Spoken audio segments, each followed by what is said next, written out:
Hello and welcome to a special live. Well, we're not actually live. This is going to be recorded, but a video version of Notorious Scoundrels, where David and I will be playing a game on the new Invader League map Scarif.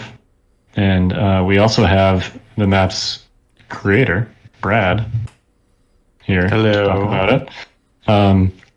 So Mike and Brad are gonna tell us all about this map while David and I start deploying stuff. I dropped a second cache right here. Oh man, they're playing supply drop. This is going to be interesting. Brad, Yes. this is an Invader League map, yeah? Yes, it is. It is one of the 5. Tell us about it, man. So it's a very sandy sandbar on a Scarif here. This mat, of course, being provided by the lovely 5th Trooper for us this season. Jay was kind enough to send us a couple different scans of the actual mats that you guys are using, or selling, rather. So you can actually play on those mats, see what those look like, see what terrain looks on them. They look gorgeous. They really helped us kind of sell what's going on with a couple of these different planets that we were going for. And this one in particular, again, is Scarif. The kind of main theme I went for here is this is really to kind of celebrate Cassian coming in for this season. So why not choose the spot where he probably fought the biggest battle of his life And then died. and then died. Spoilers. But definitely we wanted to kind of get the feeling of like fighting on a sandbar. So it's a lot of, it seems pretty sparse when you look on it from on high, but when you get down, there's actually a good amount of LOS blocking and difficult terrain and stuff that you need to maneuver through and around when you're fighting across. You know, there's a couple kind of key themed points on the map. On the red deployment side right now, you kind of have this bunker entrance built into a hill, and that's kind of the bunker entrance intercept point. The middle, there's this kind of bridge, which also happens to be the middle key position. It feels like a really kind of thematic place to fight over, where there's this little kind of break in the sandbar where that difficult stream is. And then, of course, it wouldn't be Scarif without a landing platform in the sand. This one being a very tiny one that's probably just like a little refueling stop for TIE fighters or something like that. And then, we just went through a lot of testing. So far, this was the first one we completed. This was a pretty easy one for me to throw together because I had a lot of these assets ready to go from other maps that I've done in this theme. And it should be a good one. It should be a fun one to play, hopefully, at the very least. That's what I would hope it is. I definitely had a lot of... This went through, I think, 3 different revisions on its way to being completed. So it's more about... I'd say the units that are going to shine on this map are probably going to be definitely troopers, like single unit troopers that can hide behind a good amount of the LOS.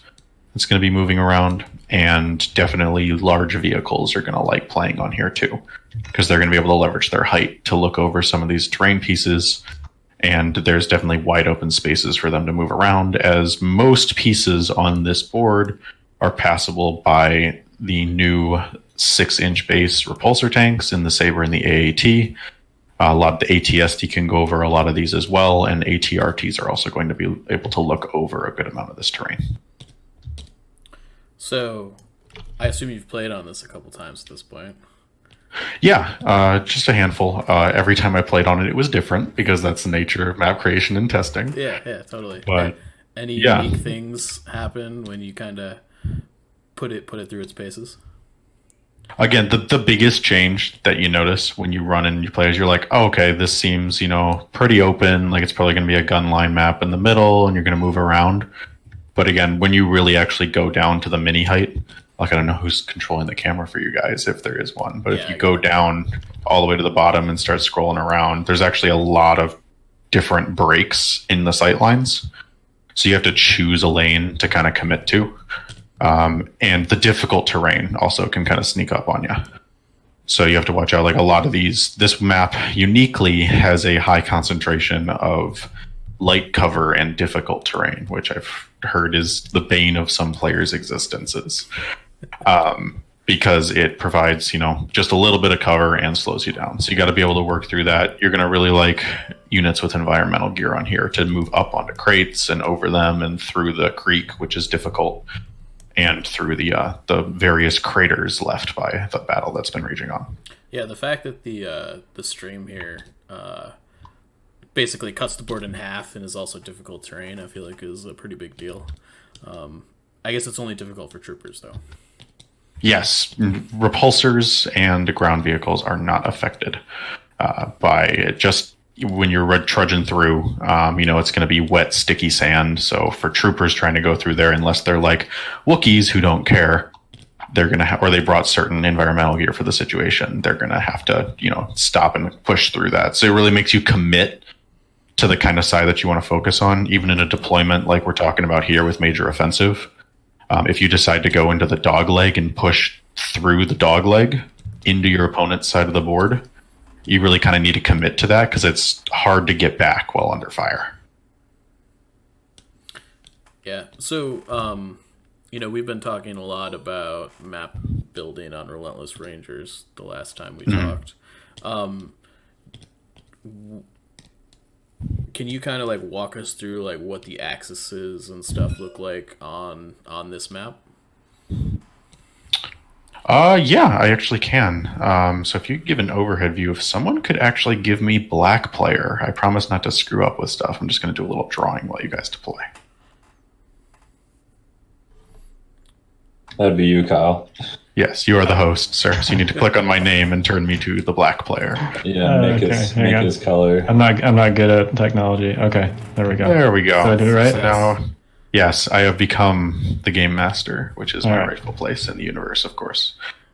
I'm just going to draw with some. Let's pick a color that'll actually stand out. Let's do purple. I think that'll work.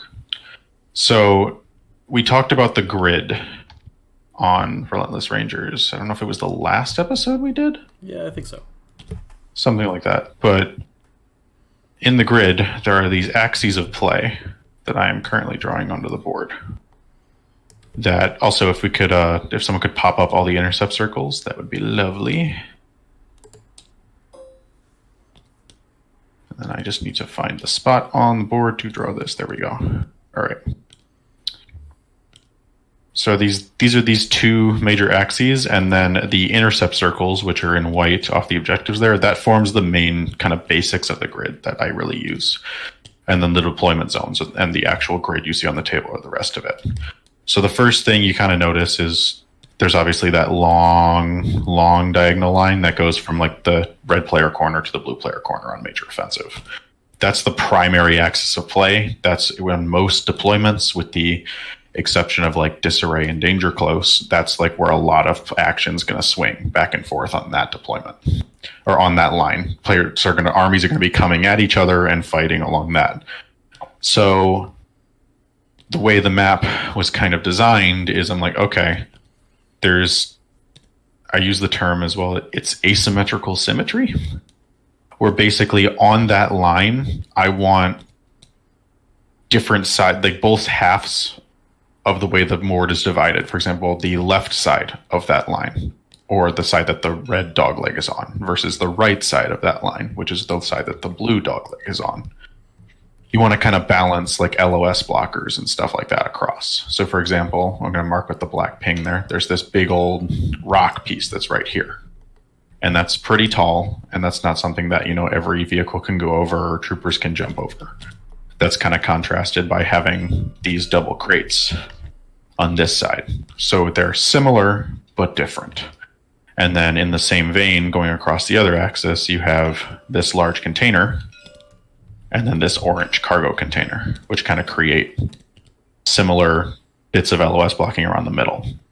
And then you have the area terrain here, the area terrain here. So you kind of fill that in, and you get a similar feel on both sides. And then the subtle differences start to make, a player want to choose one side over another. For example, the stream is not perfectly along this smaller axis that I drew here, this smaller diagonal, where it's just a little bit on the red side and it's a lot more on the blue side. So someone who didn't bring a lot of environmental gear, but also wants to get to the middle a little faster, might choose the red side of the board if they were blue player, for example, or they prefer that because they're not going to have to interact with that stream quite as much. But at the same time, they're also not necessarily going to have as many pieces of heavy cover to get behind. Because on the blue side, when you look across, there's these barricades that are behind this rock, for example, that are across the stream, that give them an advantageous position to actually push across the stream to then maybe do a flanking maneuver or something like that. So the major layouts again here is those kind of pieces. I kind of scattered them around. I typically build the middle first because the middle is going to be where most of the fighting is going to happen on any map, just by the nature of it being the middle of a 6 foot by 3 foot table, and there's going to be two armies fighting. Very rarely there's not something going on in the middle, especially with the objectives in the game. So I started there, and then something I personally like to do again is I want my different intercept points to feel different. So that way when someone's like describing a map, for example, in this one, you could say, oh, the bunker side or the bridge or the landing platform, if you're talking about different parts of the map. And so you get that kind of different progressive story feel in a map. So you have over here, those sides are going to be like, okay, that's where you start to bring the differences in, where the landing pad side looks very different than from the bunker side. There's still like, you want to have some LOS blockers, you want to have some elevated terrain. Like I wanted to make sure that there's this, hill that you could get on top of if you're fighting there in like a disarray or battle line style scenario. And then on the other side, I wanted to make sure that, this comms building was contrasted by this cargo crate on the other side of the landing platform. So if two armies were coming at each other, they both had a place to hide. Gotcha. So I know that was kind of a vomit of a lot of stuff, but okay. You just run through it, and it's to start out a map. I am really kind of I have a general idea of what I want, and then I start throwing terrain on the table, and then I just move it around a whole bunch. And then when I really like how something looks, that gets locked in. Sure. And then I move something around that one, and then that other piece gets locked in. And then the board progressively gets built out of that. Yeah, I mean, you definitely put a lot of thought into this, and it looks great. It looks absolutely fantastic. As I think Kyle's heard me say during the course of testing here on some Invader maps, at the very least, I can guarantee my maps will look really good. That's something that's definitely a part of my brand. Your maps are always very pretty. That is for sure. Yeah. So how's deployment going, guys? You guys almost done yet? Hey, we're going pretty fast here. Yeah, actually, we're going pretty quick. Especially for droids. Droids take forever. Yeah, he's got 8 models in his units. I'm definitely already feeling the pain of these light cover, difficult terrain jungles, especially on this side of the table. It's like, because I got to have my chain be continuous here, but now I'm like smack dab in the middle of this thing. Please do say that as a note, are open. The jungles are open. They're not difficult. Oh, I thought that they were... Ladies and gentlemen, here's your friendly reminder to read the tooltips before you play on the map. Know what your terrain does. Okay. I thought that was one of the big things that people... Okay. People were like, what's with all this light cover difficult terrain? Okay. I'm not putting Sabine down yet. Okay, well that helps. Yeah, some that makes me feel less bad about this situation here. less wrong, yes. Yeah, it's difficult for, I wanted it to be difficult, like, if a ground vehicle or repulsor had to like push through the jungle undergrowth and stuff to like push through. But as infantry, you're a little nimbler, a little swifter. You should be able to like maneuver your way through the trees and the jungle a little easier. Yeah, it makes sense. Figure out where my snipers can actually shoot if I move up here. So, Brad, you want to critique these guys' list with me? Yes, absolutely. Let's roast me. What do you think of the theme of Cassian and his buddies Sabine and Wookiees facing off against General Grievous on Scarif? I'm gonna get an F probably. Totally canon. Definitely totally canon. We're gonna say the Separatists won the war in this scenario is probably what happened. definitely that's what I'm going to run with. I did make a comment pre-stream on David's list here, in that it was so close to a themed list. And yet so far. I left Jin back in that prison camp on Wobani. And just brought Sabine instead. And some bookies. And some bookies, because, got to do that. Yeah, she never became Jin Urso, right? She stayed Leanna Halleck or whatever her pseudonym was. There you go, yeah. She never got picked up. Instead, Rebel Intelligence went after Sabine. Yeah, and then the Death Star was... there was no Death Star plans. New Hope didn't even happen in that universe. As a note, though, this is kind of a fun part of Legion that you don't see too often, where you're kind of creating like an actual in-narrative story for why these two lists are fighting in this spot. That's actually kind of cool when you think about it. I know we're joking around about it, but it's like, what would the story actually be that led to here? But anyway, to the roasting.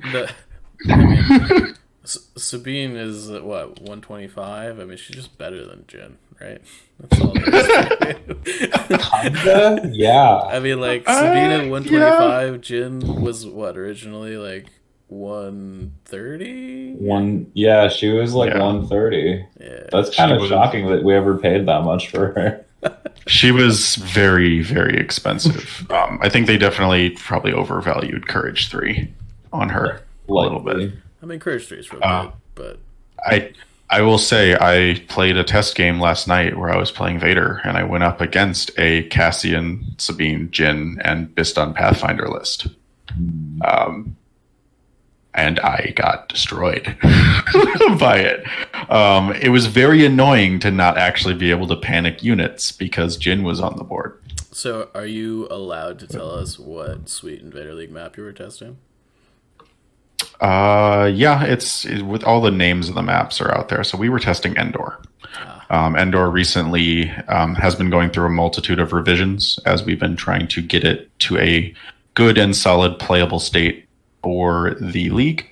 A lot of maps are going through that because you build something that looks great and you think is going to work well, and then TTS says no to a certain part of it because physics are weird in simulations sometimes, and you try to find multiple solutions. But basically with Endor, we came to it. We made a pretty big revision last night. I was up late doing that, but it was a lot of fun, and the new version plays out really well. And I think it's going to be really fun, and people are going to enjoy it. And it still has the nice thematic elements that were teased a little before, but I'm not going to mention in case people didn't see. You're going to have to wait until Friday or the weekend to see those. Frankly, it's a cool looking one. That's for sure. All right, so let's roast David here.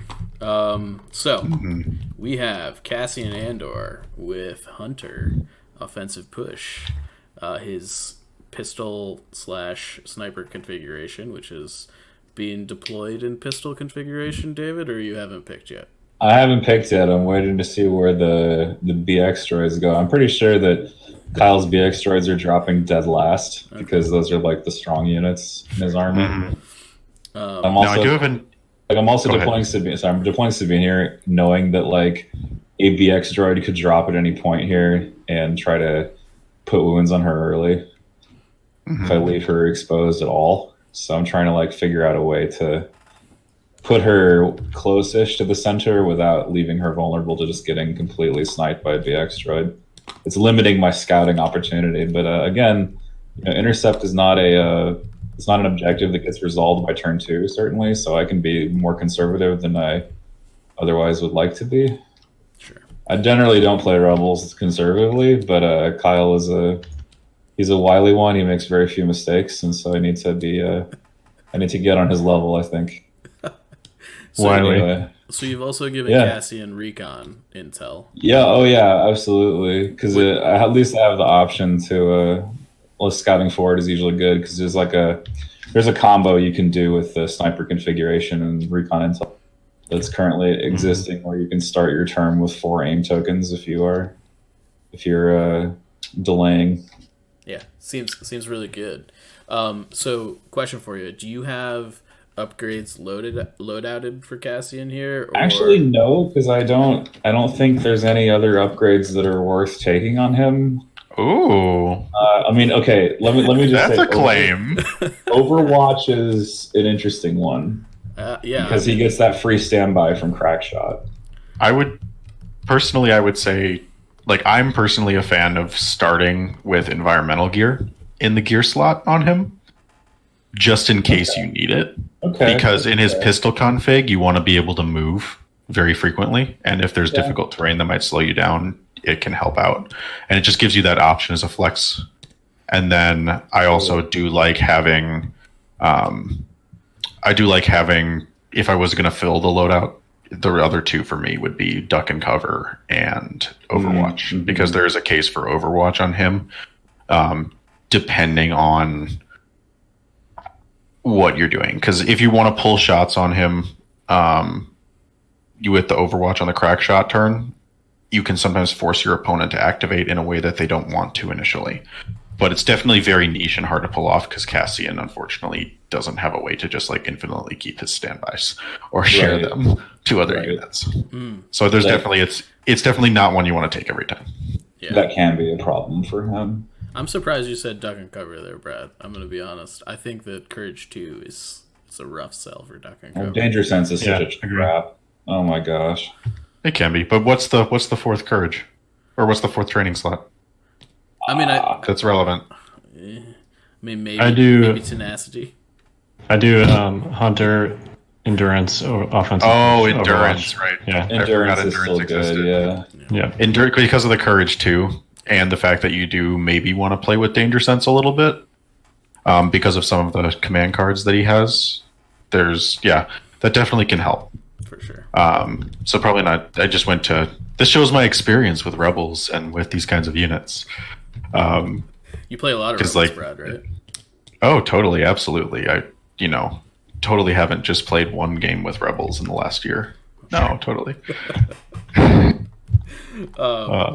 So, David, you've also taken K2SO here with what I would assume at this point is pretty much a mandatory upgrade on him, the Jin's SE-14 Blaster. 10 points for like half of a boss gun. Like, I'm sold, man. Sure. Mm-hmm. Especially with the amount of aims. Really good pick. Oh, yeah. With the amount of aims he can get to, because Cassian, again, I've played like 2 games against him, and I've been consistently surprised by how many aims he can generate. Oh yeah, it's pure filth. Yeah, pure filth. He says it's pure filth. You get it's definitely the hand cannon. Yeah, it's a hand cannon. It is not a pistol. Give me a break. Yeah. Cassian's gonna tap offensive push here and start with 2 aims. Okay. Oh boy, here he goes. He's gonna go up here. Are you deploying him with a sniper? Oh, definitely. So these are Cassian's. I mean, some people would say I'm a loser for doing this because the pistol config's where it's at. But I'm looking. This is a game against one of the best Legion players in the game right now. So I'm trying to figure out how I can get small advantages. Well, it's also worth noting that I think generally, like, you're fighting against droids, which Pierce is like less good against, and the chance that you're at range 2 of multiple units that are gonna want to be pierced is, I think, low for the most part. Yeah, I definitely think that the nice thing about Cassian, or like compared to like Iden, for example, is you also can switch. If you bring Cassian's command cards, he has 2 recovers in there? Yeah. So you can just start in sniper, and then for free later in the game switch to pistol if it just turns into a close range fight and you want to use that. Moves in. He'll move in with his pistol, swapping over off a volunteer mission. Brad's over here talking about Iden sniper like you ever take it. Oh.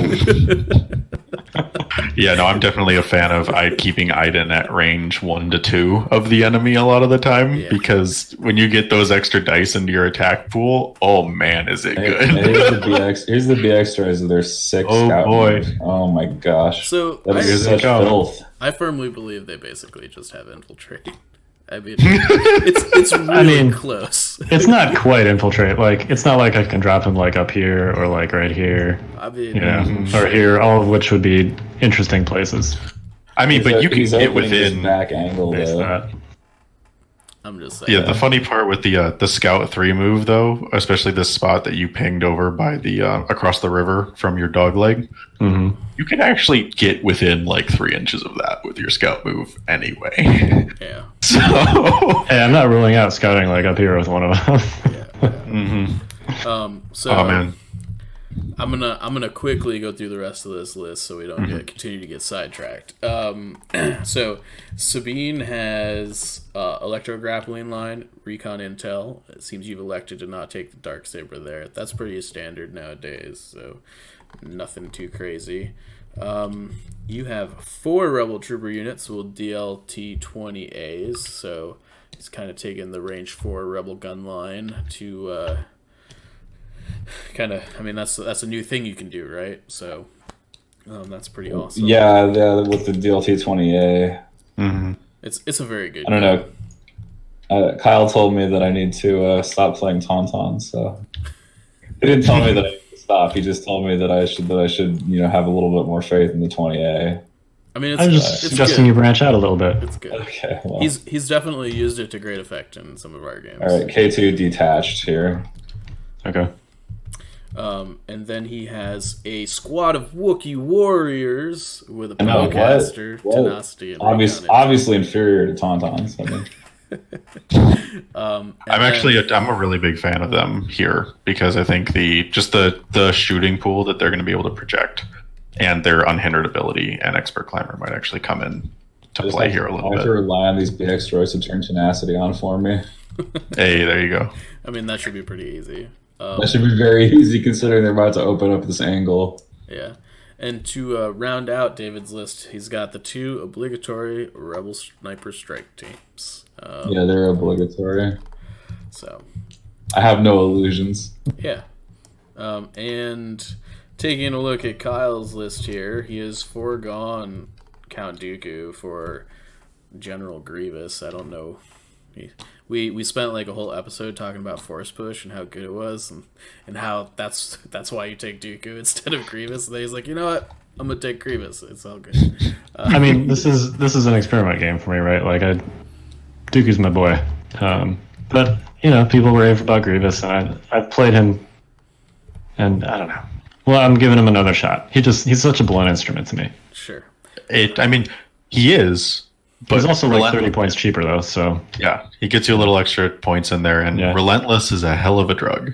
It is. Yep, Relentless is good.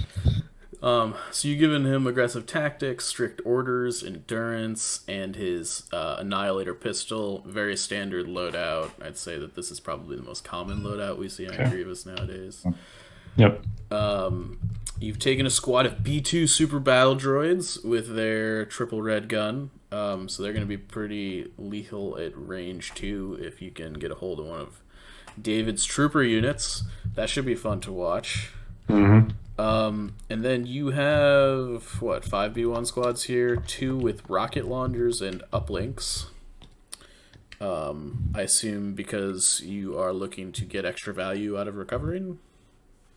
Yeah, and they're a nice like hedge if you face up against armor. Must be nice to have a rocket launcher that doesn't have cumbersome. It's a good rocket launcher. Yeah. It's fine. I find myself recovering a ton with those uplink squads anyway, and it's got the best raw dice of any of the heavy upgrades that you can give to B1s. Mm-hmm. So. Yeah, and coming in only at 20 points without cumbersome, like it's a really nice weapon to just have in there as a hedge, like you mentioned. I'm assuming this is a little bit of testing for Invader then, if you're including hedge pieces. Yeah, I mean, this is like I'm probably not going to play this, but I should probably make sure that it doesn't work kind of situation. I definitely would not run this at 800 points. If I was doing it for Invader, I would cut something, unquestionably. So you're done. All right. Where am I going to put these dudes? Yeah, Kyle and I were both saying that neither of us would run 800 versions of these lists if we were doing an Invader. We just think that with vital assets out now, like the bidding aspect is just too strong to leave at home, you know. And you want to actually fight for the bid because it's possible to build decks that are not completely favorable. There are no bad objectives. Star Wars Legion deck building game. A little bit. Yeah. I do really like one thing that does come to mind though is I do with at least vital assets. This is probably not something that we're going to see until post Invader, just because you want to kind of know what the meta looks like. But if you have a general idea of the meta that you're going into and what people might bring, I do think it's actually possible to play a red player list where you can build a list built around what you think people are mostly going to bring. That's, of course, more relevant for, you know, smaller level tournaments, like something that might be an RPQ or a store tournament or something like that. But if you can somewhat anticipate what the meta is going to be, you can then feed off of that and just play a red list to get more beef in your list or some little more upgrades that then you're going to play objectives you're going to want to play anyway. There's a risk, of course, because you're a red player and you don't have full determination, and a skew list might come out of nowhere and take you by surprise. But it's definitely something we might see develop in the future. I hope it just happens in Invader, frankly. Somebody's going to be playing like 3 speeder bike payload. It's going to be great. I really want to see like the list that I really want to see happen. I'm probably not going to play it because I'm awful with speeder bikes, but I would love to see. There's like an 11 or 12 activation Veers 777-4Z list that you can get with a really high bid. Yeah. That's nasty when it can force certain objectives on you. It's not clear that I can actually fit these guys here, so let me just make sure. You're not going to scout? It's okay. Kyle's cheating. I'm going to scout, but they have to be able to legally deploy before they scout. Is that accurate? Yes. Yeah. Yes, They do. Oh, weird. Okay. So this is why you should deploy your droids in orderly lines at the beginning of the game instead of haphazardly spread out. They're not haphazard. Come on. So speaking of droids, Kyle has 3 B1s also with E5Cs. Okay, they can fit. Which is the more standard Do I actually want them there? loadout for them. He's also got a full unit of BX droid commandos with offensive push, the sniper rifle, and deflector shields, which are super expensive. And then, again, the obligatory 2 sniper strike teams. Star Wars strike teams, ladies and gentlemen. But I do really I dig this build. There's a couple. I do really like the BX droid commandos because I think there are a couple different viable builds. One of these, I think this is one of those viable builds where you structure them a little more like Death Troopers would be, and they fill a little more of that role. Except they have Scout 3 and Scale built in, which is kind of terrifying because they are going to be resilient and beefy in this form with those deflector shields. And they're going to be able to put out a very good quality dice pool at range 3 with Surge to hit. Being, what is that? That's 8 white and 2 red. It's like a Fleet Trooper pool without Pierce. Oh, with Pierce, it's like a Fleet Trooper pool at range 3 that's going to be coming at your face. Yep. So it's pretty nasty. Mm-hmm. It's very nasty. Yeah, and then again, I'm also a fan of course, just them in their sniper configuration. The droid BX sniper is an interesting one because you don't have that Pierce guaranteed because they have lethal, but you also have the best dice of any sniper, straight up. Is there a way to get these lines off the board? Yes, there is. I'll go ahead and erase those right now. Oh, there you man. go. Wow. Training wheels off. Right? There you go. I wouldn't have been able to do that. Yeah, it's just because I spend too much time in here. But the droid sniper I really like because it forces saves really well, but unless you're able to really manage your AI, you're not able to necessarily guarantee the Pierce on every shot. So you got to think about, taking, when you can't guarantee a Pierce shot, you want to take those shots into lower save units that you can force to make those saves and try to push those wounds through. Let's see how muscular these shield droids are. Mm-hmm. So what cards do you think you're going to see, Mike? I'm a Let me big just check fan range in. of the turn 1 standing orders. I think that I don't know. I mean, I'm expecting standing orders out of Kyle, I think. And as far as what David's gonna play, if he plays standing orders, his order control is pretty bad. So maybe Legacy. Although Sabine and Cassian and K2 are kind of far away from each other. Good. Yep. Whew. Ooh, I was okay. close. I was half right. I'll roll it off. Half right. Half I don't like tripping up links on turn 1. That's fair. Mm-hmm. All right, I will win this priority. All right. You definitely needed to play Legacy there, I think. Yeah, I think so too, because this is not a It's good gonna- shot coming towards me. It's gonna hurt. I'm fairly certain I want to do this. Because I don't think Cassian's in range, so he's not. My mistake. But I have enough special forces and operatives that it's not an issue to get orders for Legacy. All right, so we will do first order to BX droids directly. And then we're going to go both directions here. So second order is going to go to where my token's at.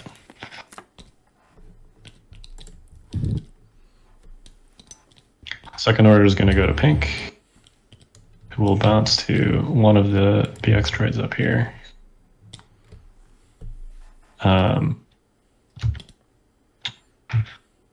This is like one of those games where it's like you sort of know how this works, but you don't know enough. And like the cis player could just be cheating you, and you'd have no clue.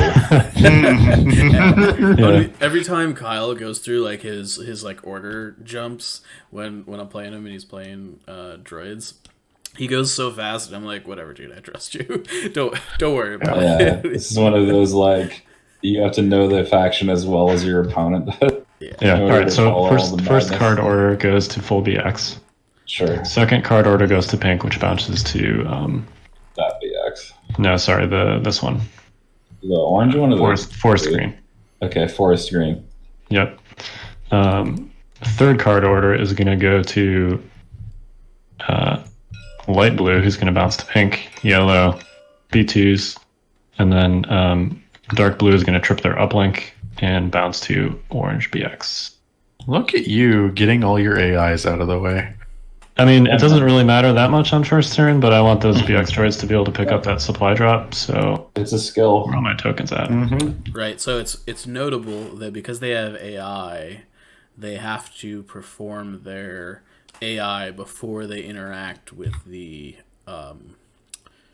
supply drop. And then, I'm sorry, Grievous is in the bag by himself. Classic. Someone just linked me a picture of a Wookiee with a minigun, and I'm already enthused. And you, sir, are first, so we'll do Surge, yellow, green, full. I do the AT surges. All right. Actually, I don't know why I'm giving Surges to B1s. We'll give them to... You're giving the ones that matter. Yeah. Yeah, man. All right, you first, sir. Okay. Well, I don't know. I think. Let's see. How in danger are these Wookiees? Pretty easily in danger at this moment. I'm in danger. It's like a Ralph Wiggum. Mm-hmm. All right, we're gonna move and dodge probably. Or am I in range to pick up that supply drop? I would be. Claim is an action, right, for this objective, or is it free? No, it's free. Action. Oh, it's free. Oh, Yep. even better. Yep. Well, why don't I dodge and then move to pick up the drop? Let's do this. Dodge and move. I'm gonna put the leader on the near side. Yeah, any leaders close enough. Those B2s they have a range 3 cannon or a range 2 cannon? Range 2. The B2 is range 2, yeah. They're full on range 2. Okay, so this is actually not as dangerous as I believed.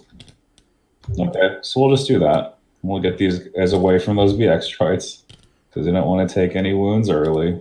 Oh boy, time to spin the slot machine. All right, let's do this little slot machine thing. This is actually the first game of supply I've ever seen. So me too. Really? Have you played it yet? Or no? I have not. No. It's so fun. I'm very excited. It's probably my favorite card out of Idle Assets, just because it's so unique in that every time you play it, it's a little bit different.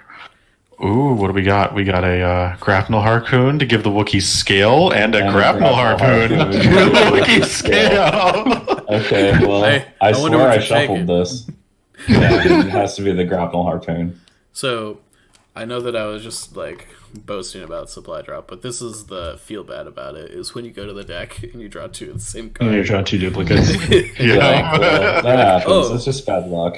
I just really want. I mean, these go back in, right? You shuffle it back in. Yeah. All right. Yeah, the other one you shuffle back in. That's correct. And then we do a little shuffle. Yeah. Now, at the very least, I mean, giving Wookiees scale as a free action is not bad. That's not terrible. Wookiees love extra mobility. A wild I Zach was just hitting a appears. range man there. On Oh Sabine. boy. Sabine, yeah. Yeah, man. going on, go gents? for it. Hey. Hey, The Thrawn, Dark what's Lord up? himself has showed up. Isn't Hey, he I'm- like a Grand Admiral that is blue and has red eyes?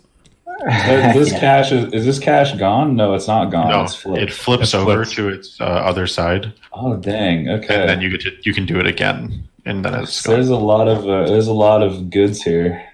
hmm I don't know, man. Like, part of me wants to make a Catan reference about sheep and brick, but I don't know how that fits.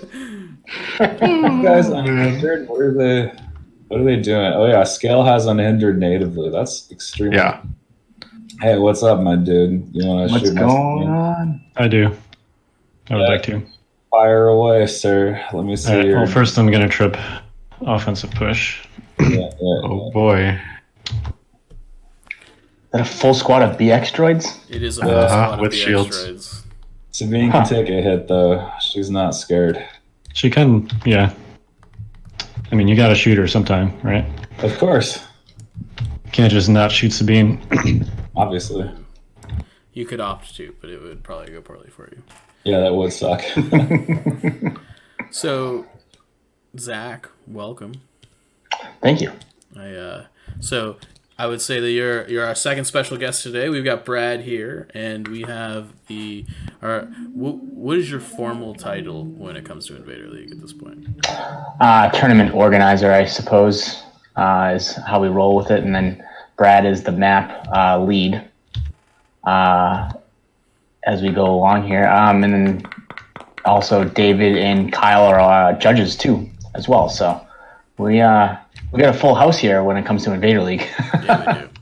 Yeah, we So that should be light down to none because those boxes are light. Am I not obscured by the barricade, sir? I think I'm over it. Right? Judge. Because I'm on top Judge. of the thingy. Judge. So since the two judges are judging, does the third judge Turn your judge? silhouette on. Right. Yeah, I guess you're over the top of it. All right, that's fine. There you I'll give it to you. Good old player agreement as we see the silhouettes come into play here. Which Yeah, those nifty TTS silhouettes. All right, let's do this. So we got All right. aim. Yeah. oh boy, Oh, that's nice. That's not bad. underwhelming. Better. I'm gonna spend the aim on the reroll. Yeah, you don't. I mean, do you really care about lethal? Okay. All right. I mean, so it helps a little bit, I'll but spend the dodge. She'll get it back, and then we'll roll Yep. 2 saves. 3 saves. 2, isn't it? It's open. You spend the you have dodge. sharpshooter Yeah. 1. Oh yeah, Sharpshooter 1. Yep. All right. Well, you're just a cool guy, aren't you? oh Big. Ooh. Well, bad luck, dude. yeah. I think I forget who comments on it because I see it kind of like when you roll these low dice or amount of saves on red dice. When you have these saves, it's like the variance is crazy Mhm. because the difference in one save going like forward, like if you go this one save makes it, you're on average. Go below it, you're significantly below average, and then if you tick up one above average, you're at a complete block. So it's crazy on those like 2 and 3 dice saves. That's where like Sabine and other Mando units with. They don't all have offensive push, right? No. I'm just asking just to make sure. David's over here like, that's sure, not man. going to happen to me again, right? I'm trying to figure that out. You know, I made a joke with someone, and I mean, I'm kind of serious. Like, if you made a list that took no, and then you knew you had bad reds, and you asked to share with your opponent your dice. I mean, that's obviously a good idea, right? I mean, for you. Let's see. Sabine might want to actually go here. I don't think that. Just a question of whether these droids are going to put even more wounds on me if I go here. Yeah, this is awful. Let's go with her. Why not? Even if it's a bad play, technically. I think you need to do that. Yeah, I'm gonna go. Let's see.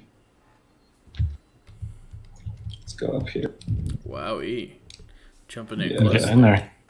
Getting aggressive. Yeah, let's jump in.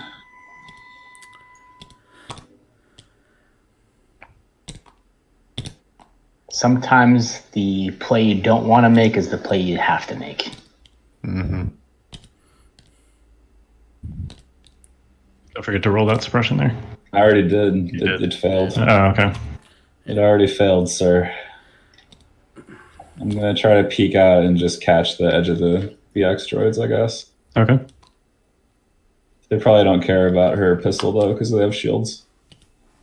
Yeah, They gotta have shields pull some and shield tokens. shields and impervious, which is like a nice little double whammy. Mm-hmm. And plus, if they perform a recover action, they just get that health back. So there's like almost no reason for me to engage here, but I'm trying anyway because why not? They're like they're a really valuable unit in his army, which is the point I'm trying to make, I guess.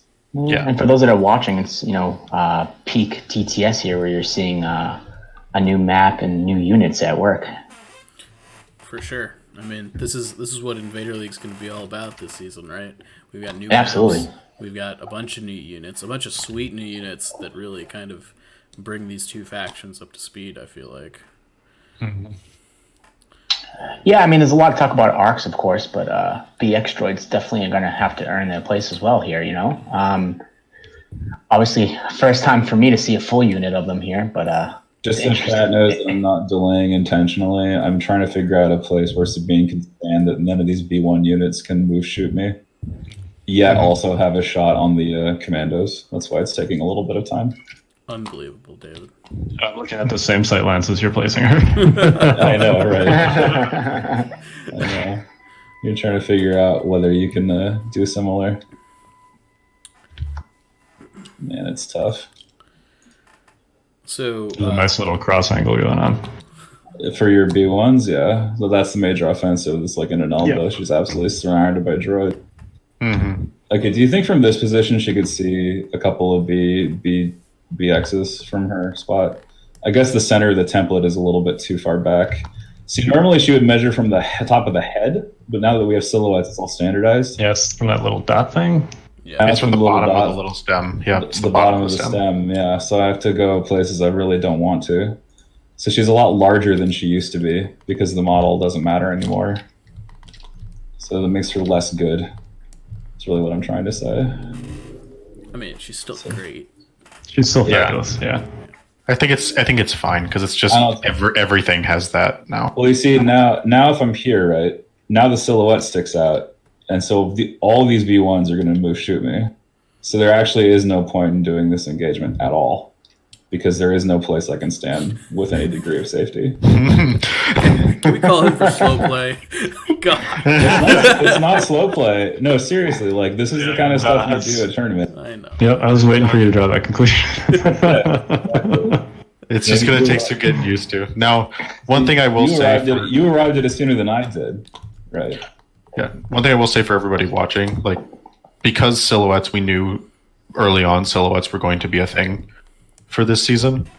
Terrain is specifically sized to work around silhouettes and stuff like that. Can you? So if something... Yeah, explain what you mean by that. So, like for example, if when you're done activating Sabine, David, if you could please activate the silhouette on her. Well, I'll do it. Kyle takes his turn. Yep, and then the Wookiees as well. Then I'll have to say this demonstration. By comparison, right? Some units got a buff, and some units got a nerf.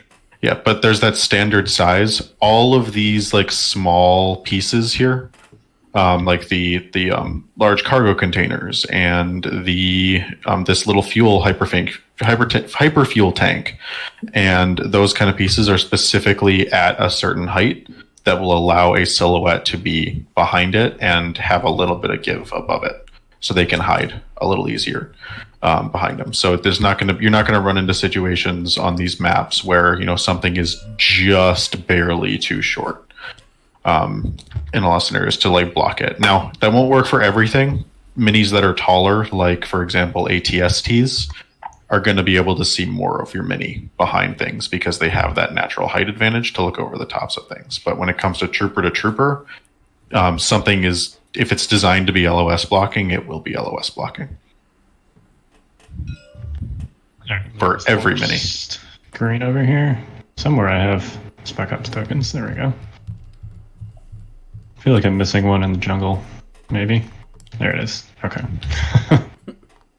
So we'll go with forest green. We'll start with free action on that supply drop.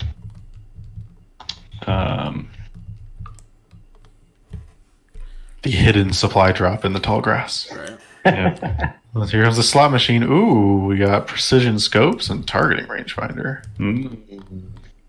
Both of That's those. like better than offensive push. Yeah, scopes are actually better than offensive push. Yeah, I'm gonna take the scopes. Yeah, of course you do. Don't mind if I do. Too bad the full squad didn't get that one. I could double tap it. Yeah, true. All right, so It's interesting they don't come into play, exhausted already. Because like basically Alright, so that can completely change the strength of an activation, just like depending on what you get. Totally. Because now this is like, I not only did I rolled the dice and I got a good result, and now I'm like doubly good. Because now I have like, not only do I get this free action now because I got a good supply drop, Yeah, no, it definitely helps out. And I do like that some of the items in the supply drop actually improve the recover action, because recovering precision scopes is really nice. Because just being able to get a free aim during an attack is fantastic. Oh, he's gonna scale. Yeah, Look at this guy go. More vision. There you go. Yeah. Things that are ridiculous about commando droids. Yeah. they're fast, man. They're super fast. Yeah, I'm not looking forward to see Gotta what put both minis up there. yeah, you don't actually. I could put the second one down there because you can cohere on separate levels after a Yeah, climber. because it would be a climber. So That's right, you can. yeah, I'm really scared to see what LJ decides to bring, because he's been talking about bringing Some kind General of like Grievous and a whole bunch of like triple vibro. Let me EX just see what with swords. Yeah, it's gonna be some scary stuff. Just 4 scaling melee units coming at Cassian can totally see him up there. Yeah, we'll go with. What's wrong with that? What's wrong with that, man? Like Cassian's a pussycat. He can't do anything. Yeah, he's worthless. You're right. All right, so we'll go there.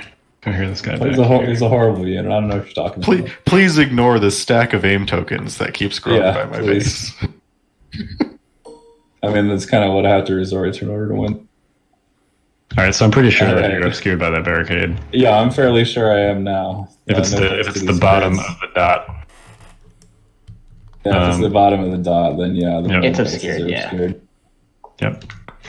All right, we will not spend the fancy thingy. Oh yeah. There's a crit though. There was a crit. Are you lethaling or No. Or you don't have an aim token? All right. Yeah. Get a chance to block it, which they did. Hey, there you go. Look at that. Should've lethaled it Saving right back better in. on white dice. Yeah. Saving better on white dice than I am on red dice, apparently. All right, back to you. Yeah. But that's definitely the kind of move that those snipers kind of want to do sometimes if they're not going to be able to get an aim. I'm actually gonna go with the sniper here. We're gonna aim shoot Grievous. Ooh. Seems good. Yeah, we're just gonna go for it. Yeah, he's a good target for killing. Come what may. Yeah. Do we care about suppression? Kinda. I don't know if anything else is going to shoot him this turn, so I might reroll both to try to get a critical. There's an argument there for rerolling both. I think you reroll both there. Yeah, I'm going to reroll both. He's got endurance. No. Yeah. Suppression. All right, I'm actually going to go with these B2s before you ice them with Cassian. Yeah. Because I'm fully aware that he can see them. Yeah, Cassian's he's in a spot where he can do some work. Just move and hide. Yeah, pretty much. Yeah. Yeah, I'm just going to move and dodge, I guess, for what it's worth. Nothing more exciting than watching two conservative Legion players. Yep. Actually, the only thing less exciting is two Imperial players with short gun lines fighting each other. You know what's even less exciting than that? Two Rex 6 pays 2 triple arc lists just slugging it out, seeing who rolls worse. Yeah, exactly. Sounds awful. They're basically praying. They're praying, who's gonna actually whose dice are gonna break first. Yep. All right, green. Let's do green. Why not? So, Zach, you've got a bunch of numbers from Invader League that you want to talk about today, right? Just faction breakdowns that I made a spreadsheet of yesterday to get ready for the bracket reveal, which is tomorrow night. Or is this live or is this recording? This is a recording, so It's being recorded. So it'll be tonight then when this drops, I would assume then. that is like yeah. Okay. So Wednesday, which is April 29th at 9 o'clock, there'll be a bracket reveal. And in those numbers, there's some really good numbers. In the U.S. bracket, there's going to be 40 Republic, 25 droids, 38 Rebels, and then 35 Imperials. A little light on the droids in the U.S. bracket, but those numbers get helped out along the way when we discuss the European and Australian bracket. But so Gar is in the lead here, but it's kind of even across the board, which is really nice to see. For the Europeans, you got 7 Gar, 12 droids, 9 Rebels, 8 Imperials. And then in the Australian bracket, we have 7 Gar, 4 droids, 4 Rebels, and 3 Imperials. So the totals across the board brings you to 54 for the clones, 41 for the droids, 51 for the Rebels, and then 46 for the Imperials, which, despite some of them having a little bit spikes, it's pretty even across the board, which is really nice to see. Yeah, I mean that's a little bit more even than I thought it was going to be, frankly. I would like to think that going for the list lock with the mulligan might have helped that a little bit. I'm wondering if we may have seen less droids if there was no helping with like the list sniping per se. It's going to be interesting to see how people work in the wild card and how brackets shake out. But I'd like to think that going for the list lock helped a little bit. Yeah, I mean, I guess we would have expected to see less droids if it wasn't locked, right? I would think so. I mean, they're still the lowest number by about they're 5 behind Imperials, but it's still a good number. 41 out of the 192 is a good number to be at, I think. Yeah, I agree.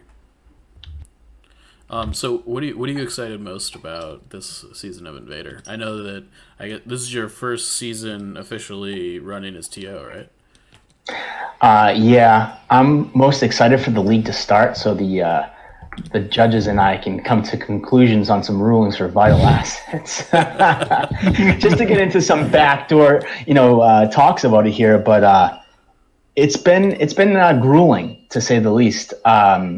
If you told me what was it, probably 8 or 10 months ago when LJ tapped me in, if you told me that Silhouette's MOV, well, MOV doesn't really, really reflect here, but Silhouette's MOV, Vital Assets, Padme, Arcs, BX droids, the list goes on and on. If you told me all those would have got plopped into my lap and we had to kind of go on the fly here, I would have been like, you're crazy.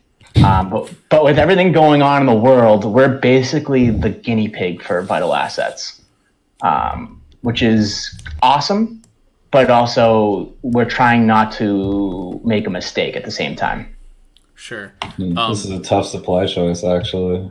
I'm so jealous right now. I like the holo projector. I think this is for you. I think this is objectively the holo projector. The Yeah. arc welder Yeah. seems sort of narrow. Arc welder is only useful on K2, so I think holo projector is the one. That's gone now because I've used it twice, right? Yeah. Yeah. So, Zach, are there any particular rulings that you guys have made already that you're like thrilled about or not so thrilled about or anywhere in between? I would say the one thing that we all agreed on right away was that payload. With TTS maps, of course, being able to raise the bar a little bit than in real life maps, we wanted to clarify that the payload needs to be on the ground surface. And what we mean by that is that someone can't put a objective token above the surface where someone can't get into base contact with the payload. That one was a bit of an easy one to make. After that, it's been a bit tricky. One of the things we're struggling with is trying to figure out scouting party on hostage. We made the ruling that it was legal. Then we changed it and we're back to it not being legal. And we're actually back to discussing it again. We're not really sure because there's a lot more things at stake when we started talking about Vader's Might and No Time for Sorrows and the possibilities of that in round one of hostage exchange. There's just a lot of gray area, which is fine. It's just we have nothing to base it off of. So we're going in blind, trying to make sure we not only get the ruling correct, but make sure that the play experience for everyone is also a good outcome, if that makes any sense. Sure. Yeah, I mean that's so what you're referring to there is being able to scout into the hostage on turn 0, basically. Yeah, there's a couple. There's actually scouting into the hostage with scouting party, or even, let's say advanced positions and recon intel, you can stack it up, but also scouting partying the hostage with Rex. If Rex gets into range 2 of, the clone unit, can he scouting party with the hostage and get that free speed 2 move at turn 0? It's just a big discussion that we've had, and we're not sure yet how to even crack down on it. Interesting. Because raw scouting party does work because of the timing on hostage, ironically. Yeah, I mean, I don't envy your guys' position to have to make rulings on those, but yeah, it's like we're trying not to set a precedent because we're not the ones that created the objective, but we have to think about 192 participants in a big tournament here. It's tough. It's gonna it is, and hopefully people weren't picking their faction based on hostage exchange itself. I mean, that's kind of like a one-trick pony thing, but it is strong if you do get it as well. But it's been interesting. There's a lot of behind the scenes work. I don't know if people realize how much work and effort actually goes into Invader League, between all the testing of the maps and figuring out rulings and just getting it all together. And K2 is calculating to cast in here. Okay. And then probably moving, I guess. He's incognito, so nothing can really target him, so he can kind of just move with impunity. Things don't target him until he gets to... If he uses a supply drop, the incognito goes away. Is it, or is it only objective card? I think it's only objective cards, actually. So I think he can actually use it because it's a condition token. Yeah, that's true. Yeah. All right, so we'll just move. What a great keyword. Mm-hmm. I know, right? It's a silly keyword. It's a very silly keyword. Rebel droids just get all the good keywords. I don't know. Of course I'll blend in. I'm an Imperial droid. Yeah. I mean... There's like hundreds. Shouldn't our Imperial droids also have those keywords? Oh wait, we don't have. Well, if they ever make a security droid unit, which would be pretty cool if they did such a thing, and made. What if they put that into a personnel expansion? There's all kinds of like opportunities for like these personnel packs, right? And that's one of the Legion's coolest selling points. Is like you could just pick, a theme and just roll out with 4 unique minis to add to your existing, whatever units that you have. There's like tons of. It's very expandable system. I think that's one of the best things about Legion actually is that there's just all this room to go.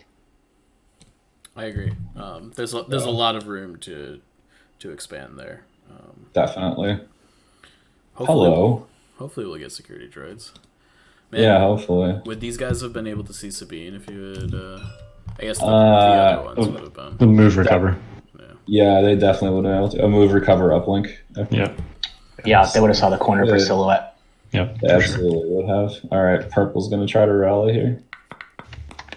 Which is actually something we talked about today in the judges chat, and something that might have interested you, Mike, is we were discussing possibly using silhouettes for movement, but we decided against that just simply because we didn't want to change too much. Sure. But it was a hefty conversation to say the least. Yeah, I mean, there's a lot of implications from silhouettes, right? Like all of a sudden, Wookiees profiles are shorter, but they still get to treat terrain that they're taller than as something they can like move over and stuff. So yeah, I mean, I do think that there are some legitimate questions that need to be answered there for sure. Yeah, the one that sparked it was that the ARC sniper has the jetpack. So when we eventually get those models, it's going to be a bit of a cause of concern. Which maybe it'll eventually be changed by the time we get the physical models anyways. However, we just didn't feel comfortable with us being the ones to make that change. Gotcha. I see. So essentially, are you the top of the ARC Trooper model that has the jetpack, which is significantly, off the ground, is being used for their their difficult terrain checks and stuff? Yeah, I think luckily on TTS, it's not going to be as large of a jetpack like a flight stand. Sure. It is raised a little bit, but more on the sense of Boba Fett, I want to say.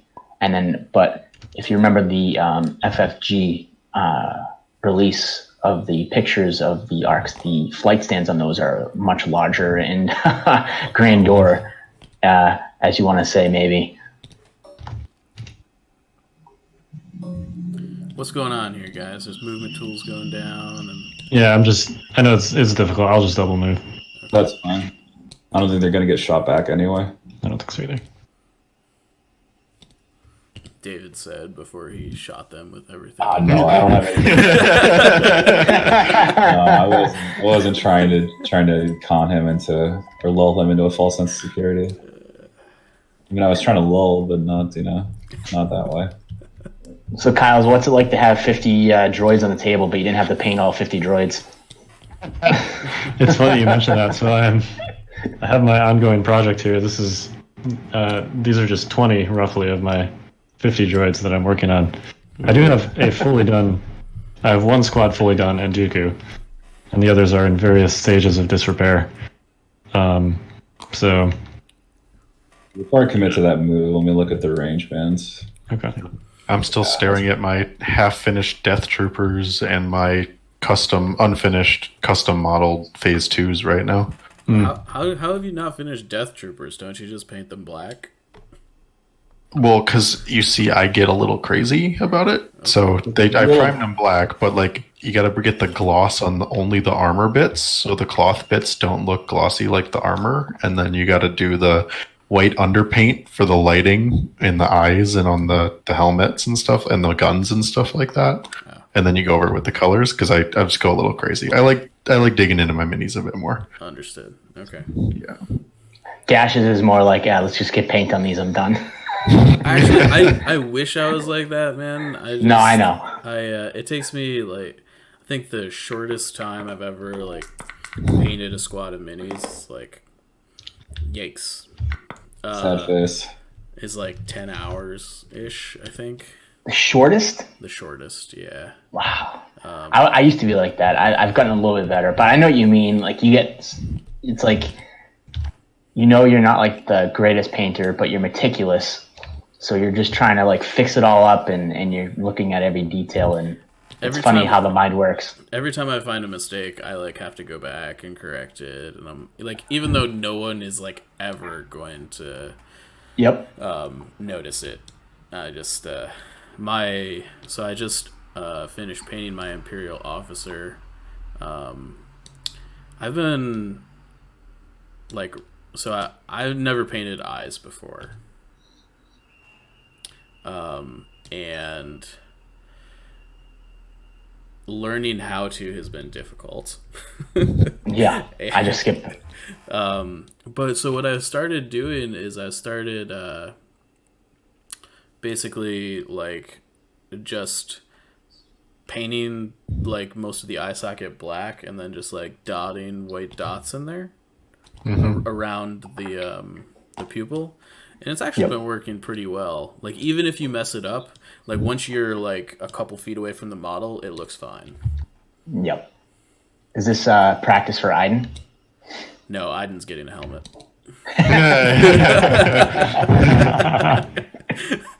I respect it. For I various reasons.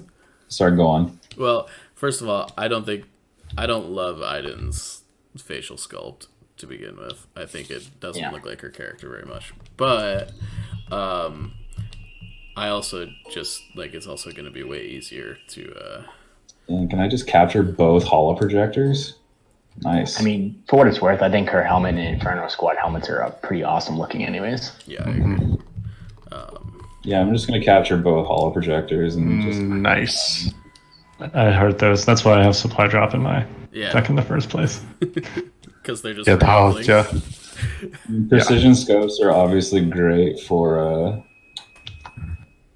DLT units. But, maybe you can cohere to the side and maybe see a tiny bit of her silhouette. I definitely can cohere. The question is whether it's worth it or not. There.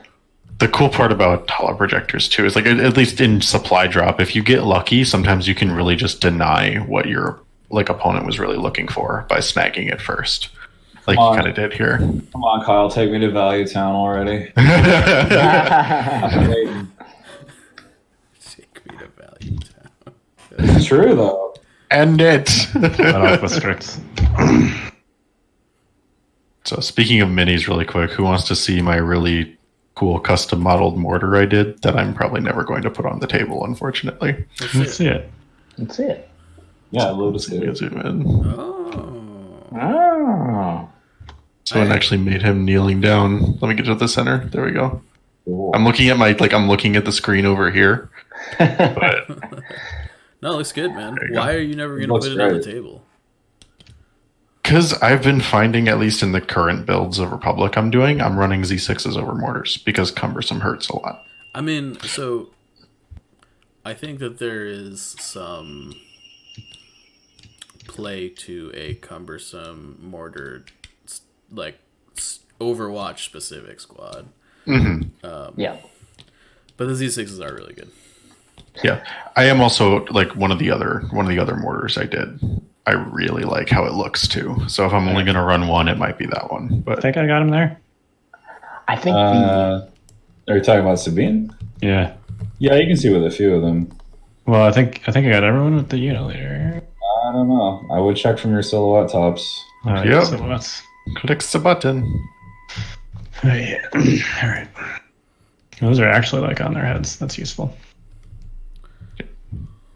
So, by the way, a quick note for people.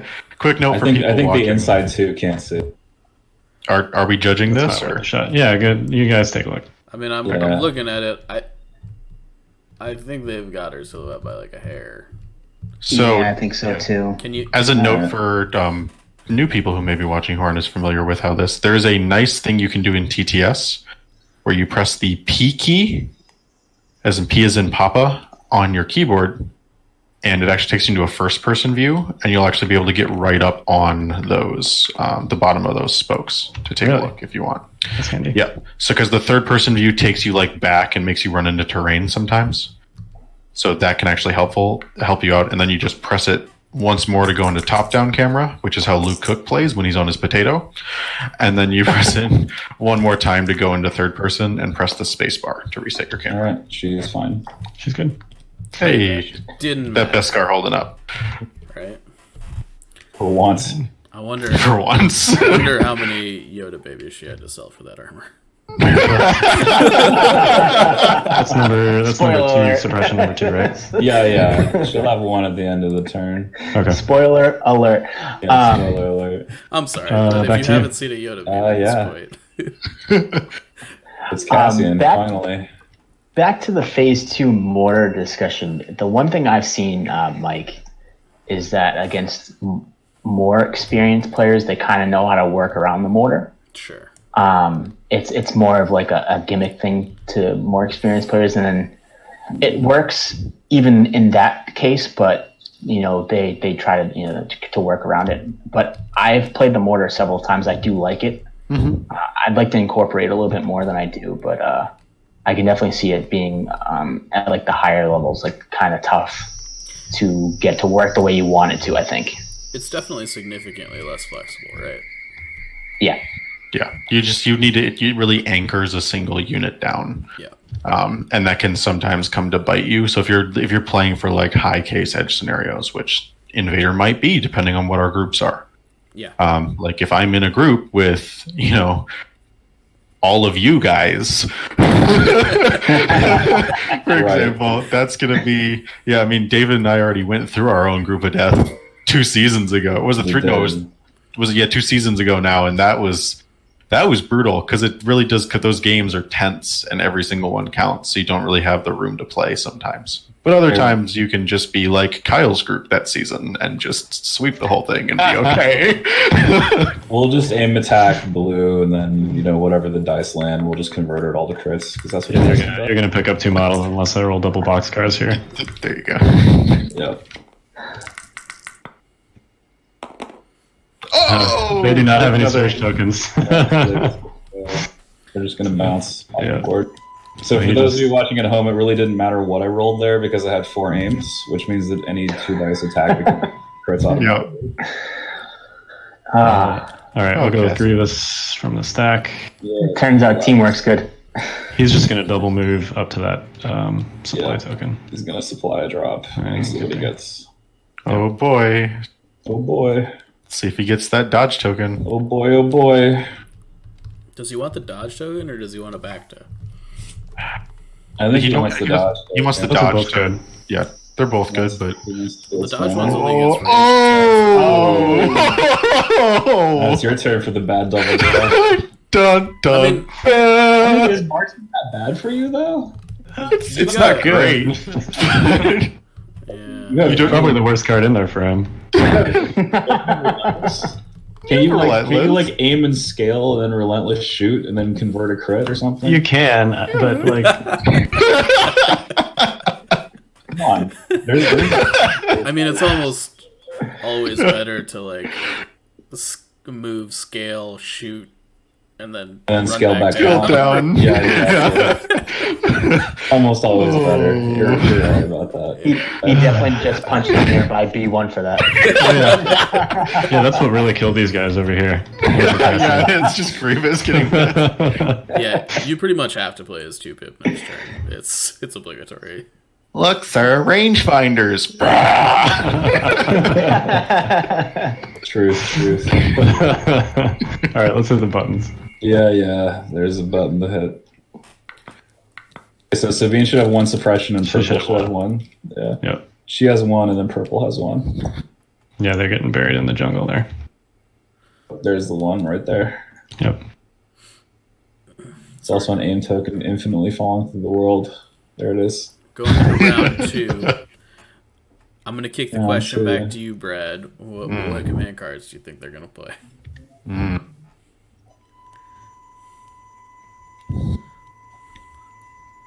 Well, Recover's been popped. I wouldn't necessarily be surprised to see Volunteer Mission here. I don't necessarily know it well enough if that's the proper play, but again, it's a high pip card that he gets out and he gets his fancy stuff back on Cassian if he wants it, like offensive push. Sure. Maybe gives Sabine some danger sense for the turn. Oh, what do you know? And then, yeah, I was actually going to say Supreme Commander as well, because Grievous is kind of exposed. He might be taking some fire here, even though he's in heavy cover. And so just as an insurance plan, you pop out Supreme Commander to dodge the non-Cassian crits, or to dodge the things that aren't crits coming from Cassian, rather. And push that up onto B1s. So I just assumed you played it because I said it was obligatory. It's actually in the decision.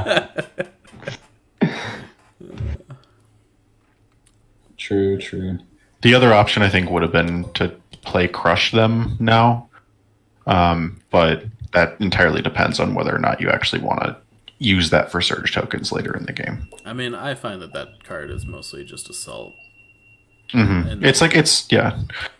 It's assault plus. It's like what? It's kind of like Leia's, or what's the other assault? Like the assault plus esque. It's kind of like Leia's 3-pip. Kind of like it's sort of Return of the Jedi is really like the assault plus kind of. Yeah, it's similar to that vein. I was gonna say, if you were about to say Master Reveal, I was gonna take you out back. No. Trust me. If anyone in this room besides you knows the true quality of Master of Evil. You guys are crazy. I think Assault Plus is Aiden's 3-pip. There's nothing good about that card. Totally. What? Tactical and steady? No. Oh man. All right, so It's gonna be Grievous, interesting to see her. Grievous will get an order. Is he going to spin the slot machine again? Yeah, we'll see. We'll find out. And then we're going to do an order to the second order will go to purple. I'm sorry, to pink, and we'll just bounce it back down the chain, and then all 3 BXs will be in the bag by themselves. Okay. All right, So I'm going to look at their AI rolling, right? If they're all in the bag. The BXs. Yeah. Yeah, it's move dodge. So. Yeah, so they just want to move shoot anyway, so AI doesn't really matter that much. I mean, it denies them Pierce. Yeah, but I guess that's one advantage. They don't get the aims. Yeah, they don't have anything to shoot right now, so. Yeah, so they don't really care. Not that they will never have anything to shoot over the course of this turn, but. Oh, they may. They very well may. Yeah. And your orders went to that makes sense. Cassian, Sabine, and then the Wookiees. And then Sabine recovered all her stuff, took her suppression off even. Okay. Cassian recovered all his stuff, flipped to the pistol. All right, we'll do surge. Surge. I'm actually going to go first with yellow. Yeah, they're in danger. Yep. So while he's doing this with yellow, I have a bold prediction. Same thing. That's Yeah, last the same turn. shot. Let's hear this bold prediction. Grievous is going to spin the slot machine, and he's going to get both of the repair welders. That would not be as bad, because at least I can bring back droids with that. You have less dice. That's too than many. last. Yeah, it's like It's that too many. That was what you hit me with last turn. Yeah. One crit. Light cover. Yep. All right, so I actually roll 2 saves. Yep. Danger sense. So good. No, I don't have any suppression. Wait, how is this? Took Yeah, my she does. suppression. I took my suppression off of the recovery. Heavy cover? How is this light cover? He has cover from the bridged and Oh, It's that's right. It is heavy cover. Yeah, it's just a crit. Although I could spend that surge token. No. You could. Yeah, we'll spend that surge token. They're not going to get shot. Yeah, make it too. Oof. Sabine failing yet again. Sometimes this is what happens when the Mandos come to town. This is one of the reasons I don't play Boba Fett anymore. Yeah. This is it's- good. This is good. It's interesting because like Sabine and Boba are both very good pieces still, but you don't feel as safe as they used to be. Let's put it that way. No. Yeah, it's really honestly, it's the chip shots that hurt the most. Yeah. Yeah. Because when the difference between making a save and not making a save on 2 dice is like, it's 50% wounds, or it's as opposed to like, they shoot you with 8 and you save 6 or 7. You're like, okay, well, okay. Yeah. But, because the one character with 3-up saves that I haven't seen like consistently get chipped too hard though. You know who that one character is? I'm gonna guess it's Palpatine. It's Palpatine. The amount of times that I have shot Palpatine in light or just light or heavy cover, put a bunch of wounds through onto him, or even just chip shots, and he just saves all the time because he just does his weird space magic stuff, uses the voodoo on the dice, and that does seem to be how it goes with him for whatever reason. Yeah, generally. I think I'm gonna go with green. We're gonna shoot yellow if we can make that happen. Okay. Yeah. You should be able to get some sight on the back ones there. Yeah, I just need to make sure I get into range 3, which I need to go a little bit further toward you. So does this crater stop at the edge of the platform? yes. I just want to know if I need to actually get into the. I only want to move as far as this, and then maybe put one guy out to see.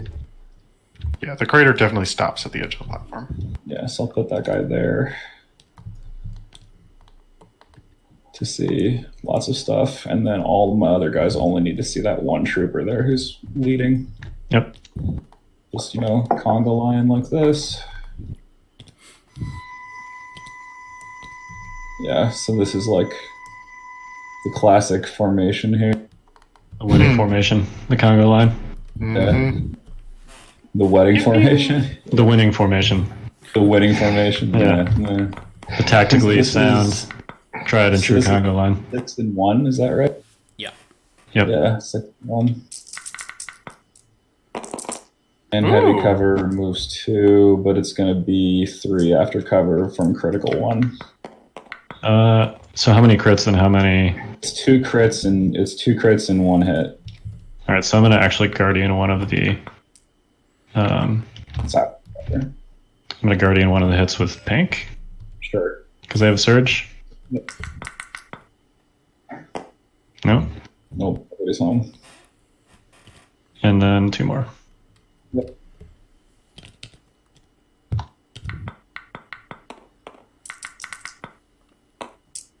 Nope. B1's dying. That's what happens. That's pretty much Doing what at they least a do. little bit of damage. Yeah. Yeah. Yeah, they did a wound to Sabine. That's if I lose an Yeah. entire unit to do a wound to Sabine, that seems worthwhile. Yeah, pretty much. These guys are rocket uplink though? No, they're not. They're just No, regular the EC5. blues are the rocket uplink. Those are the rocket uplinks. Okay. All right, I'm gonna go with Grievous. Yeah, he's gonna slot machine. We'll start with the slot machine. Yeah, because it's free. Yep. Unlike the ones in Vegas. Well, the Okay. scale one's obviously bad.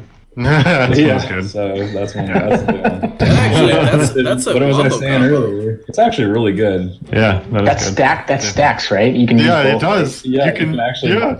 with it. You got the precision scopes to enable the marksman. Congratulations. Yeah. Now, the cool thing about marksman, though, is it also works in melee. At least based on the reminder text on this targeting rangefinder, which may be something that's in the RRG and overridden. No, it's well performing a ranged attack specifically for the targeting rangefinder. Oh, yes. Yeah. I missed the first part of it because I got excited reading the reminder text. Like, synergy I didn't think of. But, folks, this is exactly why you read your cards. Yep. Yeah, I mean, don't get me wrong. He makes a fair bit of ranged attacks. He does. I would need to look So at the it's- RRG, but I sort of feel like you should not be able to use marksman in melee. Well, it's specifically... Well, I mean, yeah. I mean, like, clearly you can't with this. With this specific piece, but I card. think that's... I'm just going to check the RRG right now. I think... Previous double move in there. I have to admit, I haven't really looked at the new keywords as much as I probably should have. Aren't you an Invader TO? Like- What's going on? Man? I Alright, back to I you, have David. enough judges where I don't have to take on a group, and I can just delegate. Sorry, I'm suffering a little bit of lag here. Yeah, I me know too. this- I'm also getting. Everybody's ping us. There we go. Okay, so I got an operative. All right, so that's K2SO. K2, let's see what he wants to do here. We're gonna go ahead and move to the thing, do that thing. That is the supply drop. Oops. No, we lost that. Marksman works in melee. Really? Well, you learn something new every day, I guess. Yep. Then we're gonna calculate to the Wookiees. Yeah, it's just when you're performing an attack. But the targeting rangefinder specifically specifies that it must be a ranged attack. Because you gain marksman when doing a ranged attack. Sure.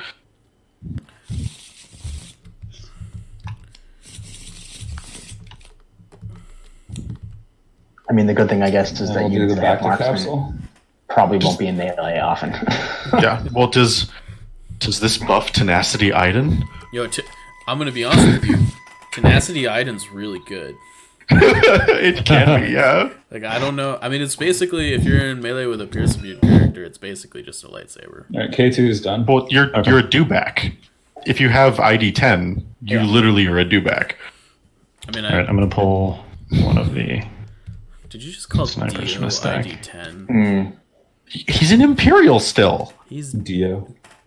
whatever. He's an Imperial, so yes, he is ID 10. I thought they called him Dio before No. they... Call him Droid Are you when they're in sure? this, actually. Yes, they call him Droid. He's an inferior life form. He's a droid. In the book, they call him Droid. I haven't read the book. In the game, they call him Droid. It's been a while since I read the book. Okay. I could have sworn they called him Dio at one point in the book, but maybe not. Do I need to go get my Kindle? Yes. Well, the thing about it is, in the book, I don't think he's technically Iden's droid. He's what's his face? Delmicos? Delmicos droid, I think. Yeah. I can't remember if I have the physical book or if it's on my Kindle. It's actually one of the better Star Wars books out there, I think. I really like that book.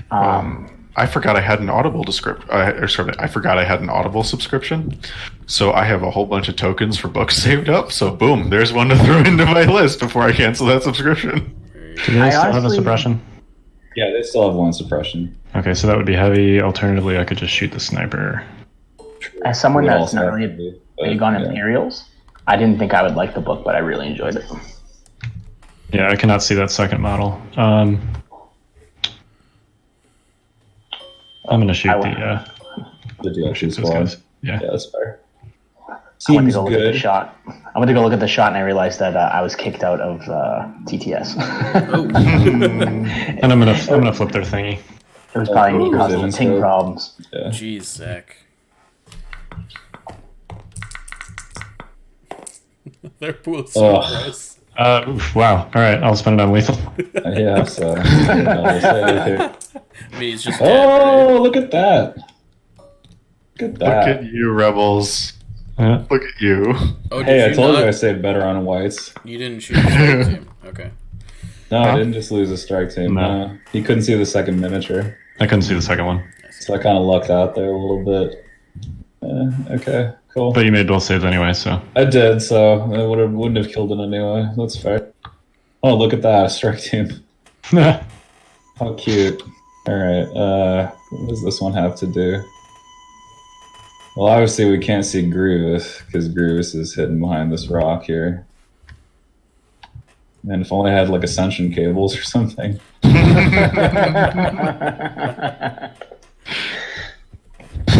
Alright, this unit here. Do I shoot? Who do I shoot? Not the BX droids, obviously. I need to move because I don't want to get sniped again by other things. Why not? What do you mean, why not? Oh. Why not? I just This assumed guy, you liked come on. getting sniped by things after Nah, how the first turn went. After how Sabine went, yeah. All right, let's attack. Let's attack purple or pink, I guess. Well, pink's in light cover, and they have a surge. No point in attacking green. I think they might be the only thing I can see. I think they might be heavy because of the bridge. Yeah, they're heavy because of the bridge. That's fair. It's a silly bridge. See, this bridge used to say it didn't cover to things that weren't in contact with it. But now it's just like a giant heavy cover blocker. We're just gonna shoot and get a double. Hey. Yep. How do you feel about that, Brad? Feel about what? He wasn't listening. Like the salt reached critical and he tuned out. No, I was looking at some new assets that I just got for a map that I'm going to be playing with. Oh, today neat. and putting Okay. stuff together. So That's cool. I was distracted by my unofficial job. All All right, we're just gonna move the strike team away because there's really no point in getting. But what was the to answer the question for Brad? I think that bridge is deliberately there as heavy cover because if it wasn't there, the middle of the map would be a little too open. Is that correct, Yes, Brad? that is exactly it. That is there specifically to add heavy cover to the middle. So when shooting across the middle, units will have heavy cover with each other until they are actually on the bridge or close to the bridge in the middle where they can look over it. See, it's weird now because with silhouettes, I have to like think about an aura around the model that's possibly visible. All right, so single move, just go there. I've noticed that my recent games on TTS, I just leave the silhouettes on my snipers.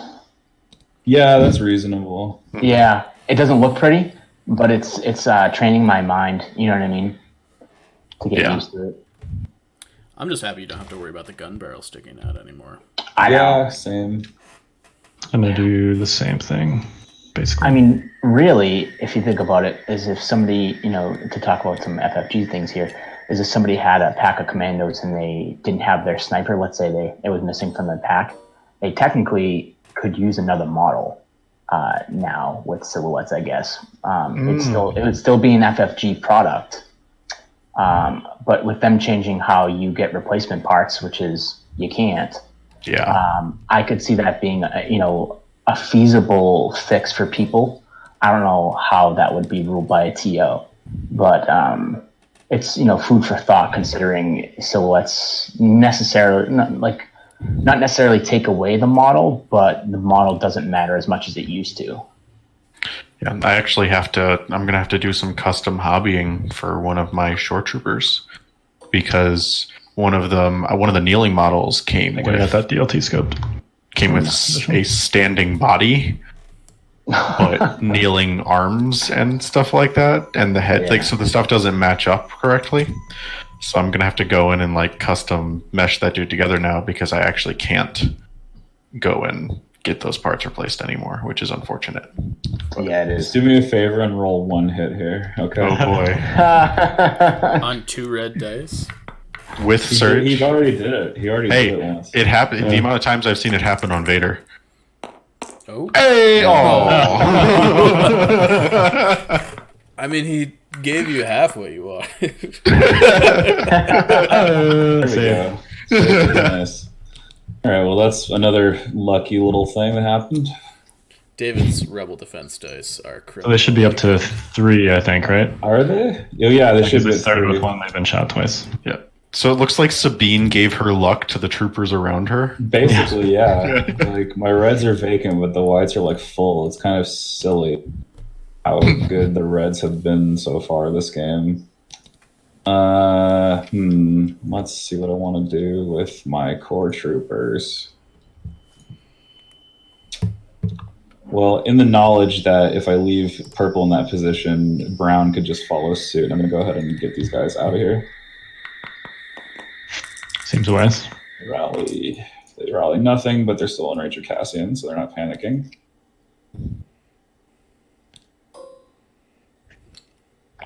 And in other news, there was a sale on fat mats, and the one that I got came in the mail today too. Wait a second. You got a fat mat and not a 5th trooper mat? Sir, you guys don't have a lava one yet. Don't have a lava one yet. Man, he's giving us back talk. Okay. Noted. So, hey Jay. Hey Jay. Get a lot on that. Get on that right now. Do Do we it. really not have a lava mat? You guys don't have a lava mat. I thought we had something like a lava mat. Am I crazy in thinking that? No, you do have stuff. Well, you have the crate mat, or excuse me, the salt planet map. Salt crystal planet. Salt crystal planet map. Excuse me. That exists. Like you guys have a lot of unique mats and options, and like I very much have the mud mat, which I won at last year's Adepticon, and I've been using that, and that's a lot of fun, and I really enjoy the 5th Trooper mats. Shameless plug here, but I have a Sullust board in the works, so for real life, which will be the first real life board that I'll actually build myself. So I needed lava. So you're getting into the actual terrain building, huh? I've been wanting to do it for a while. The quarantine's given me a little bit of an excuse that I'm looking forward to getting back to once I'm not spending all of my free time staring at a computer building maps.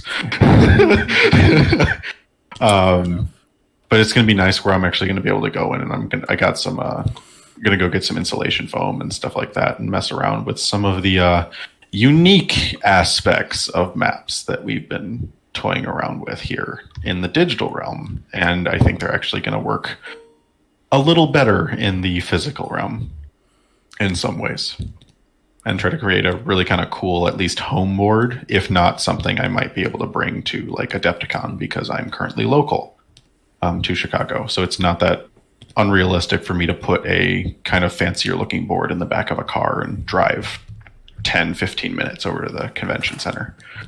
So to Brad's credit, he was nice enough to use the 5th Trooper mats for the Invader League maps. So I'm just giving him crap. with the exception of one. A yin and a yang. A yin and a yang. With the exception of one, I did end up making a custom map for the one that I'll be working on, that I'll be leaving shortly to go work on, to get some work in tonight, which is Christophsis.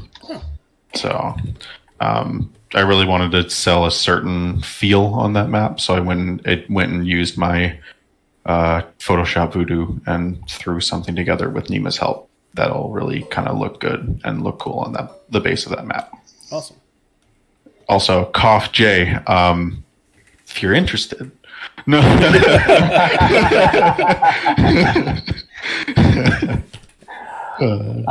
Man. Well, gentlemen, I want to say thanks for letting me come on here, but I got some stuff I need to go do. Good luck with the rest of the game. Really appreciate letting me come on here and talk Invader, and I'll talk to you guys this week, I'm sure. Yeah. Have a good night. Thanks for being on. Thanks so much, Doug. You're welcome anytime. I think this isn't open against. Yeah, because they don't get the cover from suppression. Right, so we're gonna shoot pink there. 1. I'll Guardian it with blue, spread this around a little bit. Yep. Oh, you know what? I can't do that. They have a face up. Oh yeah. Which means they also have Guardian, which means I can't Guardian them. Yep. You can't Guardian a Guardian. Yep. But suppression still goes down. That's such an awkward rule with this card. It really is, because, like, I mean, it seems like thematically none of them should be able to Guardian anyone except Grievous. Right. But, whatever. All right, so you still have this DLT back here. Yep. The Wookiees. I have DLT, Wookiee, Cassian, K2. And okay. K2 went already, I think. Oh, sorry, K2 did go already. Never mind. Yeah. So I have Sabine and Cassian. I was super surprised you did not move K2 up to be able to score the intercept point. I have other plans. I mean, he goes last on this turn. There's other ways he can do it. That's fine. I'm going last, so that's useful. That just seemed like the safest way to do it. Yeah, I mean, well, I think as soon as K2 scores an intercept, right, Incog drops? No, he doesn't. I don't think so, because he doesn't interact. I guess it's still not an action. It's not an action. Yeah. Yeah, that's a flaw in the rules. 100%. I'm not saying that that's how it should be, but I am saying that is how it works. That is how it works. I just can tell that it's kind of because this is how it works, right? You look for gaps in the language. That's how it always works. Yeah. I mean, and then if it is an unintended exploit, then maybe it eventually gets fixed down the line. Yeah, then that's sort of, rely on an FAQ. All right, so they're going to go lottery. Yep. Let's go. Oh, there's a field scanner. Also an arc Yeah, I like the arc welder better, though. Yeah, I like the welder better, too. If I ever kill a BX model, I have a feeling no BX models will die this game, though. I'm serious. I have a sneaking suspicion none of them will actually die. So that was actually just one action. We will stand by. Oh, standby. Okay, so getting ready for some. Getting ready to see if I go with these Wookiees, huh? You can't share that, right? Yeah, I'm aware. Okay, all right. All right, we're gonna go with blue. They're gonna do the rally or do the lottery thing, and then end that supply drop. Have you guys mined the deck yet? Like, is it? No, there's this one right here. They will take the field scanner. Field scanner seems really good on Rebel Troopers. Yeah, gain the dodge when you need it. Yeah. Seems legit. Trigger nimble. So this for the is rest gone of the now. Yeah, those Rebel Trooper squads, now that they have a holo projector and a field scanner on them, those actually seem kind of scary. Just because the ability to help you with your order control. They're a lot better than they were before they had them. I'll just say that much. It's a case where it's an actual upgrade on them. Yeah, very useful. All right, we'll just move to there and control the middle, hopefully. Or attempt to control it. You guys are definitely kind of circling around each other here. Yeah, That's kind of how it goes, though, right? As is kind of how it goes. As it is on Major Offensive.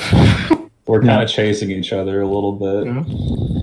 I'm chasing his panhandle. He's chasing my panhandle. You know. All right, so they're going to double move and they'll be done. Go ahead. Okay. Yeah. All right, so you've just got Sabine and Cassian and Wookiees? Sabine, Cassian, Wookiees, and the Red Rebels. Oh, you have a lot of things still. Good grief. Okay. Yeah, I have 4 things left. I have also 4 things left. All right. Yeah, see, we're equal 1 active. That's Yeah. 10 to 10. The difference one activation makes, though, for real, though. It's a big deal. It is a big deal. We're close to mining the deck. It's almost gone. There should be, 4 cards left or something? There's 5 left. 5 left. 5. I have 1 more drop here, and then Kyle's taking all of his now. Okay. All right, I'm going to go with pink. Yep, they need to rattle, of course. Yeah. Oh, they're restricting. Okay. Yeah, I'll just strict. Yep. Droids are so good. Ugh. Oh, stepping back, huh? Yeah, I don't know. He's scared. I mean, there's only 4 of them. They have brutally awful saves. They do. They're basically a 12 wound droid unit, except they hit a lot harder in melee. Actually, they're worse than a 12 wound droid unit. Oh, this because is- you can give this droid is difficult. surges. Yeah, it is.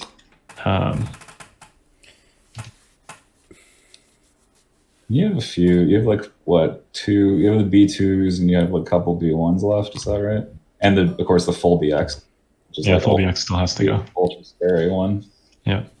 I have a feeling they're gonna go like the last out of all your stuff. I really want want to to give see the full this. BX 3 shots. I want to see these B2 droids go ham on something this game. That's Mhm. what I would want like to see that also. Yeah, it'd be nice. I've been playing a ton of Battlefront and and the B2 is definitely my favorite thing to roll around as. The V2 is such a good enforcer. Yeah. It's just like It's so much fun. sitting there I'm with just gonna check your range arm on your in B- like your mega B2s. fire mode and then like just like swapping to rocket and it's Just immensely walking through, you feel satisfying. like a tank. Yeah. Yeah. Yeah, they're probably not going to do much this turn. Sorry. Though I will say I'm also quite a fan of the Clone Commando Yeah. as well. I don't I know. really like that. I really like the I just like the primary. That's fair. And you be able to just run around and dodge around and just do some crazy stuff. But the B2 is definitely tanky. You feel like you're a B2 when you do it. Yeah, it's so it just like Yeah. it oozes Clone Wars and it's great. Yeah. I do like the ARC Trooper a lot though. Like just running around with the double pistols, just whapping at stuff. And just headshot, just running around. It's a I'm lot of just fun. going to double move and park Cassian on this thing, I think. Oh, Yeah. Dame's doing the thing. Do you have nothing to Yeah, shoot we're not at? gonna. I don't have anything to shoot at. I'm in pistol config, Oh, so I have nothing to Hot-swapped. shoot at. I hot swapped with the things, so I gotta start moving in. So I'm just gonna double move and play. All right, so now you've just got Wookiees and Sabine. And Brown. Wookiees, Sabine, and Brown. Yeah, exactly. Don't forget your teamwork, even though it doesn't matter actually. Yeah, Never mind. never mind. I was like, K2 still has to go. Wait. Nah, K2 went early, man. K2 I know. went early. Well, that hand cannon would have been Nice. Yeah. I mean, something's got to capture middle. Mm-hmm.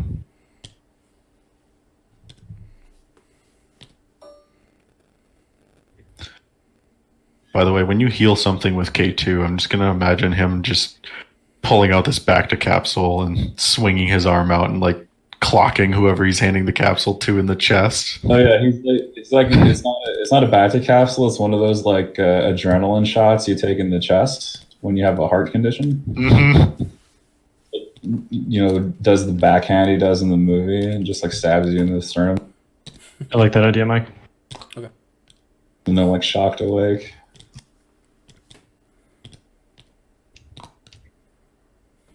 Yeah, sorry, we're just being really slow and careful, and that's kind of how this works. With I mean, that's how Legion goes, right? I mean, well, frankly, yeah. I mean, so here's the thing. We're also doing a lot of talking. We are doing a lot of talking, but Pivoting. I mean, frankly, let's talk about it. So, like, in tournament world, like, clearly there are round limits, right? But in a world where you guys can take as much time as you need, like, you're gonna do that. Like, that is accurate. You know? Yes. Yep. In order to play Legion as precisely as it needs to be played, well, maybe not needs to be played, but should be played optimally. It takes a lot of extra time to like set up sight lines and all that jazz, and measure stuff out. So. Yeah, it definitely starts feeling like, it feels like a very complicated chess match, and would take, if you're not a grandmaster at it, or especially if you're trying out something new or getting a feel for something or wanting to learn something or playing a new objective, for example, it's going to take extra time to wrap your head around it and think through all the possible solutions and then choose the most optimal one. I've had practice games go upwards of like 5 hours sometimes, just because we're both focused on learning new stuff. Yeah. And we're just going to park on the edge of 3 and try to put some fire into the pink guys. Yep. Yeah. It's also worth noting with all the new vital assets stuff that's out, like games are just going to be a little longer. Yeah, we've had to process the supply deck, which is the other part of this. Oh boy. Now I'm second guessing my choice to run Vader this season. I'm actually not Imperial this season. Traitor. I'm not a traitor. I'm just I'm playing Republic before he went bad. That's all. You're just differently aligned. Yeah. Differently aligned. I'm a pre-traitor. Pink at range 3. Okay. We should be able to see everybody. Yeah. 1, 2, 3, 4, 5, 6. Yeah, I decided I wouldn't live up to my brand if I didn't actually just try to go far with Vader. Though I'm struggling to put together a list right now. Yo, you gotta play Operative Vader. I know that he's not your deal. This is their search token right here. I'm just nervous about getting him nuked off the table again. Yep. Nuked off the table? Yo, I stand... Every time I've played him, he's died in like 2 hits. Really? I stand by he's far more sturdy than Commander Vader. I had my Operative Vader get engaged in the first or second game I ever played with him. Get engaged by a group of Royal Guards, which then I swung my saber at them, rolled 1 hit, which they blocked because they had an Electro Staff, and then they turned around and beat Vader to death in a single hit because they already had Tenacity active. Well, I mean, there's a number of things about that that are wrong. Like, first of all, why was he so close to that? Second of all, why did you only roll 1 hit? Because dice happen. You haven't seen my Commander Vader roll one hit on his 6 dice pool in melee before. I definitely have never rolled that poorly. It's happened. Honestly, my Vader dice are extremely fickle. They either are super hot or do nothing. Like my saber throws are notoriously bad. Like the most common saber roll throw I think I do is 1 blank, 1 surge, and 1 hit. So the dice are fickle for my Vader. That's why I got to run Operative, man. He doesn't care about the dice. All right, maybe you'll sell me. Maybe I'll give him a run this season. We'll see what happens. See. Yeah, he can't see, but everybody else can. So it's 6 white, 2 red in heavy. Maybe I will come to the darker side of the dark side. Heavy cover, right? These have been pretty underwhelming full BX shots. Yeah, heavy down to light. Oh, heavy down to light. So 1? Yeah. Yeah, you're you're a little below average on almost all of them. All right, I'll take a wound. Hey. Actually, on all of them, you are. Yeah. Thank you for spotting, Steve. Sorry I did die. Oh, sorry. It's 2 because they surge. It's 2 because they surge. Yeah. You see, everybody. Okay, never mind. That's right. Let me roll one more. Okay. Forgot they surged to hit. Yeah. All right, we'll take a second one. Ow. And Steve gets to die as well. Trooper Jeff and Trooper Steve. Trooper Jeff, Trooper Steve. Yeah. They're like the guys I throw out there to do the mines. Yep. All right, so the only guy left is the B2 droid? Yep. Okay. So then I have to choose who wants to go capture something. Sabine could go. Sabine jumps. What can she sling that would be of any substance? Could she stay away from Grievous? Maybe. Grievous scale doesn't give him 3 clambers. No. So that's good news. Doesn't give him 3 clambers. No. Yeah. Well, Yeah, I'll go with Sabine. We'll try this. I mean, what situation would you ever need 3? clamber up, clamber, or like. So I'm trying to figure out if it's safe to put Sabine on this corner. And because Sabine might be able to do something. Nah. Wow. I'm sure Range 2 she'd is be in so range. short. Yeah, range 2 is short. Range 2 is super short. Yes, maybe all she does is just, walk up here and tap the point. Like, I don't know. Then the BXs, though. Can she get on that point without going into range 3 of those BX droids? Probably. Whose suppression is this? Is it hers? She did get shot at again this turn, right? No. Only once. I thought She only shot once. Right? Was it a rebel trooper suppression? Well, she ended the. Yeah, this must belong. She ended last turn with a suppression, didn't she? Purple should have 3, so I think it's 3. theirs. Purple I should don't have 3. Red should have 1. The Wookiees have 1 from Calculate. Okay, That's there you what go. one was. Yep. The Wookiees actually do have an aim and a dodge from Calculate. So she goes here and just tags in like that. Then she may not be safe if she does that. That's problems for me. Although I could stand by. I mean, what do you have left, Kyle? That's the B2s. Just the B2s. I mean, there's no way they can get to her, right? No. They might be able to do range 2. Maybe. They might be able to do range 2. Maybe. All right, we'll just tag the edge and take a standby. Okay. So if they actually do make range 2, we can just stand by and fly away. Yep. Insurance policy. Oh yeah, they totally got that. Yep. So I guess, are you ending there?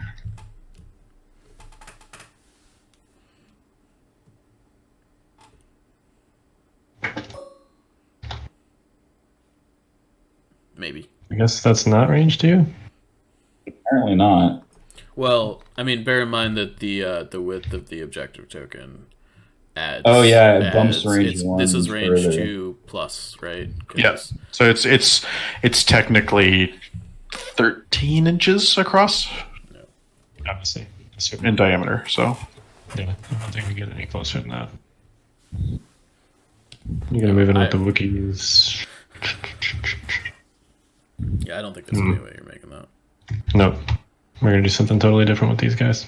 Yeah, you need to stay away from the Wookiees. Like if you leave him there, it's a free shot for the Wookiees. bowcasters are nice.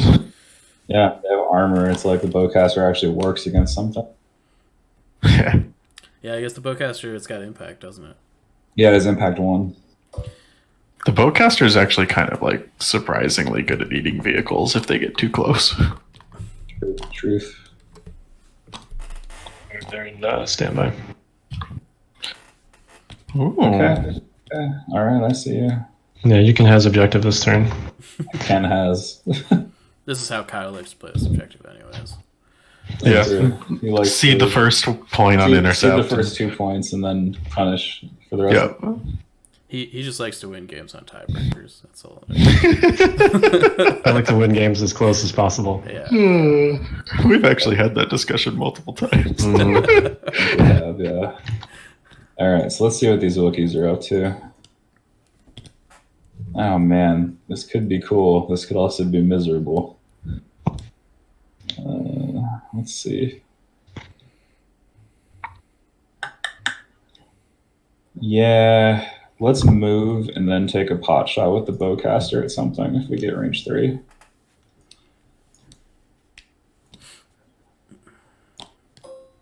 Oh, they have to rally. Duh. They do have to rally. Although you They have Indomitable. sweet red dice. They're fine. So, I mean, I don't know. You haven't been rolling red dice very well today, so That is true. Maybe it's time for that to change. maybe. So if I stand here, I'll have range on a few things. Yeah, you can do pretty much whatever you want. Yeah. Probably. They'll all have heavy cover. It makes no sense to shoot the shielded guy. Also makes no sense to shoot the dodged guy. So probably pink is the best choice. I mean, I'm not sure it makes 0 sense to shoot the shielded guy. Like, if you get him to use the shields, like, there's not, like, Guess. there's a cost for him there, right? I guess. Could I actually get them out of... They're in light cover right now, right? So the best I could do would be 2 crits. I don't know. This is all... Wookiees do search. And it would spend 1 search. Yeah. Let's see.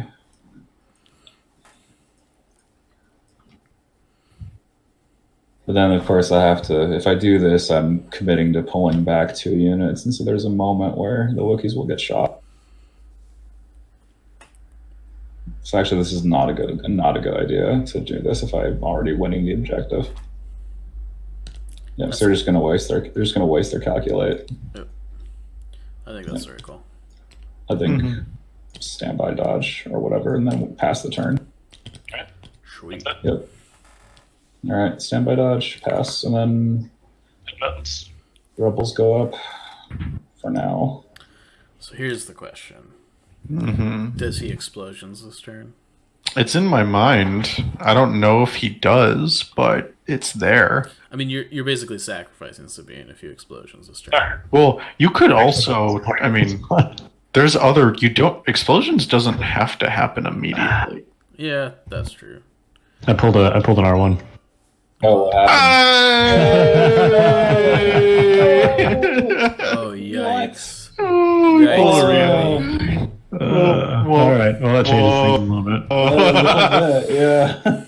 Does this mean Kyle has to play aggressive now? It does, because the score is now 2-0. 0. Accurate.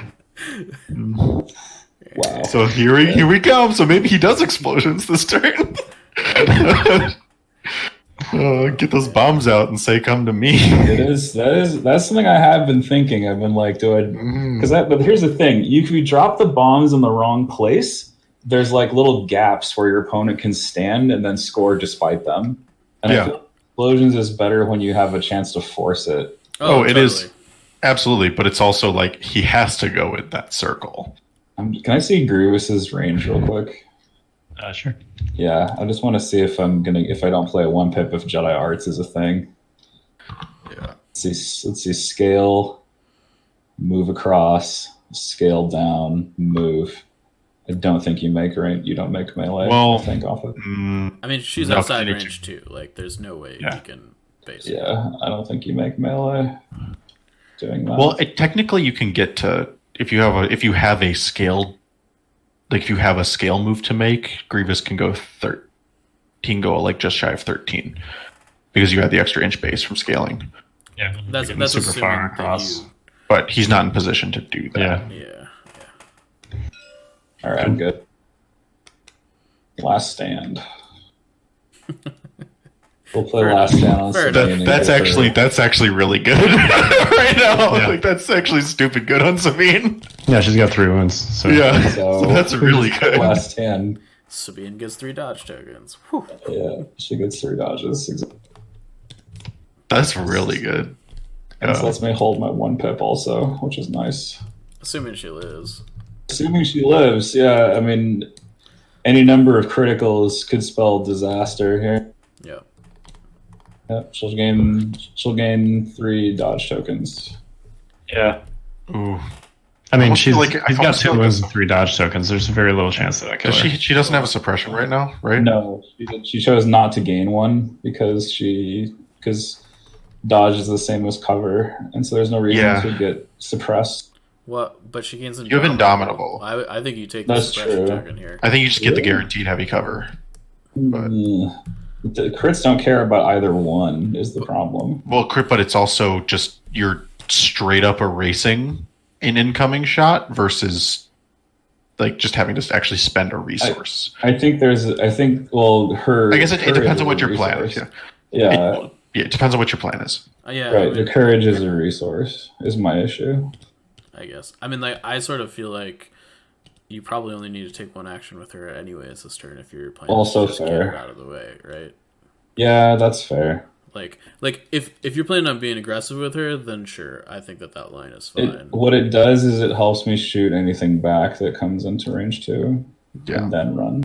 That's the only thing it really preserves here. Well, but you also get Indomitable, so your odds of Yeah. rolling it off are significantly higher. We're also very high. That's also true, They're but high, not guaranteed. very Not high. guaranteed. So it's The last game I played with Kingsley, Wookiees panicked on 5 suppression, Yes. which is extremely rare. so yes, I mean there is something that my team and friend of a few of us, Casey Jones, also known as Granada, has said, which is win without rolling. He's So- wise. That is Yes. a wise statement. Win without rolling dice if you can help. So So Kyle, what have you done here? Okay. So ambush order goes to pink, bounce to yellow, go to B2s, trip both uplinks, blue to rose to brown droids, second uplink, blue to gray droid, or whatever this color this is, forest green. Pinks and And then reds it's- Grievous? I think so. Okay. Let me triple check. You know who's good against shields is Tauntauns, because shields don't work in melee. Yeah, they're totally. yeah. Yeah, range 3's down there. Okay. You know what else is good against shields? Any lightsaber. Yeah, anyway. Yeah. Wouldn't the best melee against the X-Droids be Dooku? Because does Makashi shut off Impervious? No, it removes Immune Pierce. I guess I'm confused because I know that in the Dooku versus Sabine fight, if Sabine has a dark saber, Dooku just shuts off. Oh, that's the wrong token color. I'm sorry. No, I think doesn't it I mess think it with shuts off Impervious? Impervious too. I think it It shuts shuts off off- both. I think It there's shuts a off form both. ruling It removes that both. this Yeah, is because the you would go to Immune Pierce and then Makashi would remove it. So But you no, I don't- think it removes Impervious too. I think it removes. Oh, here come the B2s. Hey, what's up, guys? Hey, buddy. Hey, buddies. What's up? Oh, here comes the shot we've been waiting for, Mike. Yeah. Yeah, this It's is an open this is shot on some rebels. This is the full commit right here. Blap, blap, blap. Here we go. I mean, This is blat blat. a unit Look at that Kyle uses- turning his heavy weapon around due to old habits. Yeah, it is what it is. Yeah, man, go for it. I love this shot. This is great. Now let's see, would I have them also in the open is the question. I have to move a little bit farther. No. You don't No. have the foremost guy yet. Yeah, green is in the I open. had a little bit of play there. Let me All just right, see if... it's fine. I don't know if it actually. No, I intended to shoot green. We'll stick with that. Yeah, you should shoot green. Yep. Just take it from me. You should shoot green. Here comes the ATST pool. Green should die at this point. Ow. Yeah, 4. Okay. That is not very good. It's survival. No, it's really not. Average is more like 6.5. Well, there you go. Anyway, so it didn't matter. Yeah, Well, he's not totally dead. He's got one guy left. Yeah. It's I important. hit that bad 20%, which is, Yep. normally I'd save 1 there and keep the DLT, but too bad. Too bad. So sad. That would have probably, like, even if you rolled average and he rolled average, that probably would have been the result-ish. Yeah. 3 to 4. Yeah, average is a little over 6 hits, 2 saves on that. Yeah, that's pretty average at the end of the day. Yeah. All right, The back to you. average result is get roasted. That's the average result. Okay. Does Sabine respond to that, or does she just hide? I feel like hiding is a good idea. Yeah, she Moving needs closer to run away. K2 is also a good idea because K2 has a back to capsule. I like moving close to K2 so K2 could calculate and then back to later on. I think I like the double move away here onto the opposite side of the orange crates. Especially now that the main threat has already gone Yeah. from that on that flank at the very least. Yeah, the BX droids and Grievous are the other 2 big threats. The thing is I'm ceding board, which sucks when I do this move. I'm ceding a little bit of board space. You still got Wookiees. You still got Yeah, Wookiees to I got reoccupy. Wookiees there. So, That's true. It just makes So we'll move. explosions, the threat range of explosions, like way. We'll but move explosions and then- gets better the later in the game in this objective, though. For That's KP fine. and intercept, it gets better the later it goes. I'll move and then jump, I guess. Holding to it keep her behind on that this building side. was pretty good. I like that. I mean, maybe I jump over here, though. I don't know. I mean, the good news is that the snipers don't get to ignore your dodge tokens because they don't have high velocity. Mm-hmm. That's That's actually true. there's a weakness. Yeah. and they don't have low profile either, right? What I'm They've got worried red about, saves. though, well, actually, no. Actually, I don't have anything to worry about because you played ambush, so there's no more neutral target at the 1 pip level. So Sabine's actually kind of safe being over here. Now that I think about it. What do you mean there's no more neutral target? His 1 pip can... Well, actually, that's not true. He has He's playing uplink. turrets, dude. Sorry, he breaks the rules. He's a droid player. That's right. Yeah, All right. I mean, we'll just double move over here. It's fine. That's the fun thing. Droids really do kind of break the rules in interesting ways, but then they also get like hurt by the rules in other ways too. Yeah. Because like sometimes, like if you can force AI in advantageous position. Yeah, I keep thinking I'm playing like Empire or Rebels where they can't duplicate orders like crazy, although Empire used to be able to do that. Mm-hmm. Does she have 3? Just 3 dodges, yes. And she should have light cover because she's inside this this thing. Yep. Jumped into that on purpose.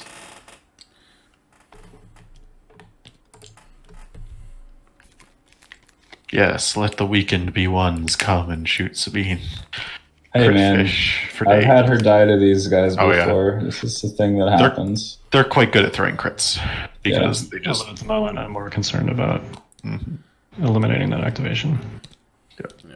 They're just Z6 units for the most part. Yeah, that's essentially what they are. So that he should should be have a light suppression, cover. so that should be light cover. Yeah, let's light cover, yeah. Can the E5C carry through? Right. Does Kyle's math about the E5C being better in these circumstances show up? Versus the sniper. Yes, and it Yeah, I would does. say so. Very much. 3 saves? Nah, Oh, almost. Not even close, but you not know. even close.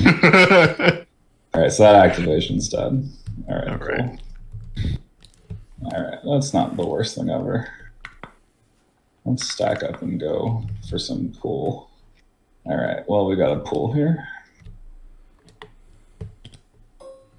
You know what keyword would have really given the B2s the B2 feel, Mike? Immune everything. Steady. Steady. Immune everything. I like that keyword. Where can I get some of that sauce? Right. With the hostage card. That's what you can get. Not immune True, everything, true. but immune a lot of things. I think they would have been way too good. I have these snipers. Oh, they would have been way too good, but they would have felt like B2s on the table for sure. Not doing anything, and then I have these other snipers who can shoot B1s, which is never a great thing. Back in like theory mode, I wasn't even sure that we were going to get B2s as a core unit. Yeah, that's fair. I really hope that somebody this season just takes the full B2 army. I want to see it. Did we have light on these guys before? No, because of that was foolish to think I had light because of the bridge. The bridge basically just solves all the cover problems on that side of the board. Let me move. I mean, 3 of those sight lines are definitely going through those rocks, right? Yeah, I know. I had an open at one point, but I think they moved. So that changed dramatically.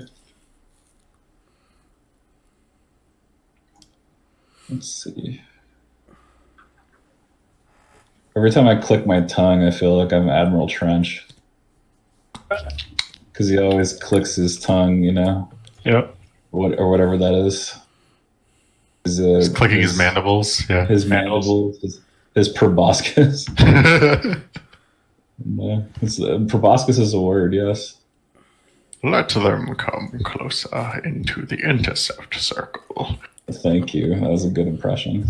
Yeah, the voice is off, but the cadence was right. I think that's still heavy. Yeah, it's still heavy. Yeah, screw it. I'll just fire on them, because why not? Okay. I mean, okay, I could try it. Never mind. Just forget it. We'll just shoot and get a double hit. Ah, so close. All right, go ahead. Snipers are pretty useless against Sis anyway. Mm-hmm. Unless they show you. They're pretty useless, yeah. If they show you Grievous, you're feeling pretty good about your life. But if they don't show you Grievous, you're feeling pretty negative about your life. Yeah, it's the heroes are the good targets. Oh, here he comes. I mean, he's got to, right? Yeah. Yeah, he doesn't have a choice now. He's just going to exterminate. I think he might actually have. Just Daleks now. Yeah, actually. Exterminate. Exterminate. I don't really have a lot of firepower now that I've lost one DLT. I think I can see over the bridge there. It's crazy how much of a difference one heavy weapon makes. I don't think you can see over That's the why bridge. Choke is so good. For these guys? Mm-hmm. What are you asking? If I can see over the bridge, you're up troopers. Those guys? Yeah, I think so.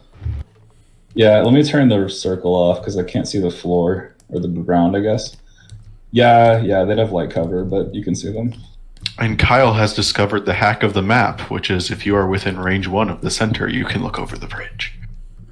Yeah, but if you're within range 1 of the center, you can also get your ass kicked by Grievous. Yep. So it's the it's vulnerable but advantageous to eliminate cover from the other side sometimes. All right, so this is the rocket, so that's red, black. 1, 2, 3, 4, 5, 6. Yep. I'll spend that surge token, so 6 5. down to 5. It's a lot of firepower coming my way, and they're dead. Ooh. See, Kyle, you didn't need to hold back. You really didn't. You have more than enough firepower to just blow me off the table. I will say that, like, at this stage in the game against droids, like, you kind of like look at, the rebels over here, and you look at the droids, and you're like, you just got so many more models than I do. It's a lot of wounds to cut through. It's a lot of dice. That was basically my theory with this list. I'm like, how many droids and how many offensive dice can I just pack into one list? Mm-hmm. I don't know if it's good, but it's good in situations like this where you're trying to slug it out, I guess. It's good versus like the Rebel sniper build, because like the Rebel sniper builds are built to really kind of punish and push through red saves, right? A lot better. Because David's list here is significantly better versus Gar and Empire. Oh yeah, no question. So this would I'd say the matchup here feels like it's probably somewhere near. Is this theirs? Whose is that? No, that's the B2s. Okay, so they have no surge like over. Correct. Yep. The matchup at like all things, even at the beginning, just feels kind of 60-40 favored in the droids, just because you invalidate some of the best keywords on the other side. Yeah, I mean, he's got 6 Pierce units that basically do nothing. Ugh, 1. Then, of course, when it comes my turn to attack, this happens. Insult to injury. It's true, though. Like, come on. Yeah. B1 shoot, no aim, 7 hits. Rebel shoot, no aim, 2 hits. What can you do? Man, I've even had shores with targeting scopes, like, get just dunked on compared to droids sometimes. I'm not sure as Imperials we're allowed to complain. No, we're not, but I'm going to just aim and shoot. Black and white dice can be fickle sometimes. That's those heavy black, heavy white dice pools Totally. can really be fickle. I think I can only see the back model here. Yeah, you can only see that guy. It's also that my troops care about suppression and his do not. That is also a pretty big deal here. That's like the biggest strength. If like token sharing is the biggest non-lethal. strength of the Republic faction, I'll just spend it on lethal. Oh, you are spending on lethal. Yeah. Okay, I can hear you over the chatter. Yeah, no worries. my apologies. We'll shut It's up. all good. No, I'm not telling you guys to shut up. Come on. All right. So it has to be these guys because my other 2 cores are dead. Oh, Raleigh, sons of bitches. All right. I do find it funny though that you have You can tell he's getting salty because he's starting to swear. A little bit. You know, I do enjoy the how there's interesting things that happen in list building though with some new conditions coming in. Like for example, droids love hostile environment. You know what the irony of this is, Kyle? You told me these guys wouldn't be getting shot. When you told me to play DL2s, you're like, they're not going to shoot them. It's like, Well, you're also not playing Luke.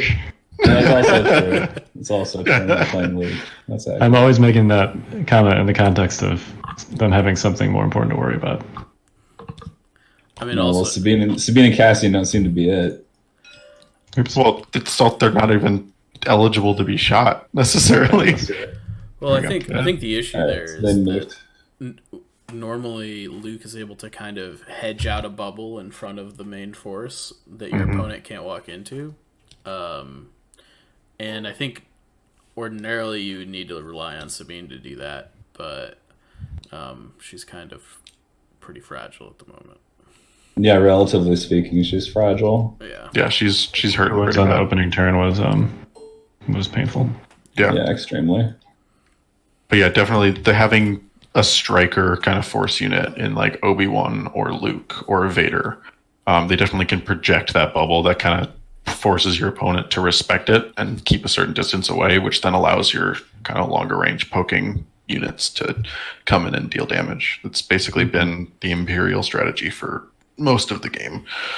And now that I've lost 2 DLT units, Kyle's in a really good position where he can literally just move the main ball onto the middle and just take everything. And It's maybe not explosions. yeah, but that's only 2 dice per unit twice, which isn't that much when you have 8 wounds or 7 wounds in a unit. It only kills half your stuff, Kai. No, that's literally Dash, that's literally the problem. It only kills half the unit. Expression. It doesn't solve any problems. It only kills miniatures. It's the nice thing, you are up against the army that is most affected by explosions, which is important here, where it can equalize the model count pretty quickly. Yo, if it rolls well. Do you have lights on your headset? What is that? It is, yes, I have a track IR. Oh, let me From speaking my- of the lights. Hang on a second. Yeah, I do have a track IR, so I have out there on this side, but it's a thing here that there's a little tracker that sits up here, and if I'm playing a simulation style game, or like a flight sim or something like that, I can turn my head like this, and it will turn my head in the game while I'm looking at the screen. Sweet. So it allows me to. Yeah, I did play that. I've played a lot of Arma in the past and stuff too. So military simulation, flight sim, stuff like that. It allows me to look in like backwards in a cockpit. If I'm in a helicopter, it allows me to look around. That's If I'm on the ground, it allows me to like actually just, if I'm walking, I can just like look around and see what's around me. This is all I've got for that. I mean, that's not bad. my Vive is currently packed away right next to me right now. Yeah, it's Do fun. a similar move here. Just move and shoot at pink. The one nice thing about this is I can use my existing monitors with their existing good resolution and not get motion sick. Yeah. So, Man, those sniper dice are not treating you very well. It's almost like having 2 dead acts. I'm serious. no, it's you're the laugh there was. What have the snipers done this game? They've run away from BX droids. They have done suppression that doesn't matter, and they have failed to kill models on most turns they've shot. Yeah. So I mean, they kind of haven't done anything. If you actually really objectively look at what they did this game, snipers are bad against droids, right? we know that, yeah. But they're mandatory, right? Well, because if you don't have them in against Republic or Empire, you're in a really bad spot, right? Right, you're in a bad place. Pseudo mandatory. Well, I guess here's where the other part of arcs being really good comes in, because like if you're Republic right now and you have those arcs, they don't even need to attack to get their value, because they can just move and stand by in behind LOS and share that to generate attacks on other units and get that aim for them as well. I'm gonna be real. Like, I think arcs might be able to be 55 points with no gun. Yeah. like, I mean, take a wound. I don't know. Maybe that's not entirely What can they see? They can see the front too. Yeah. Okay, they can see the front too. So a wound with bowcaster. That sucks. Hunter activated. Right. That sucks. It's not me as a bowcaster. I should die first.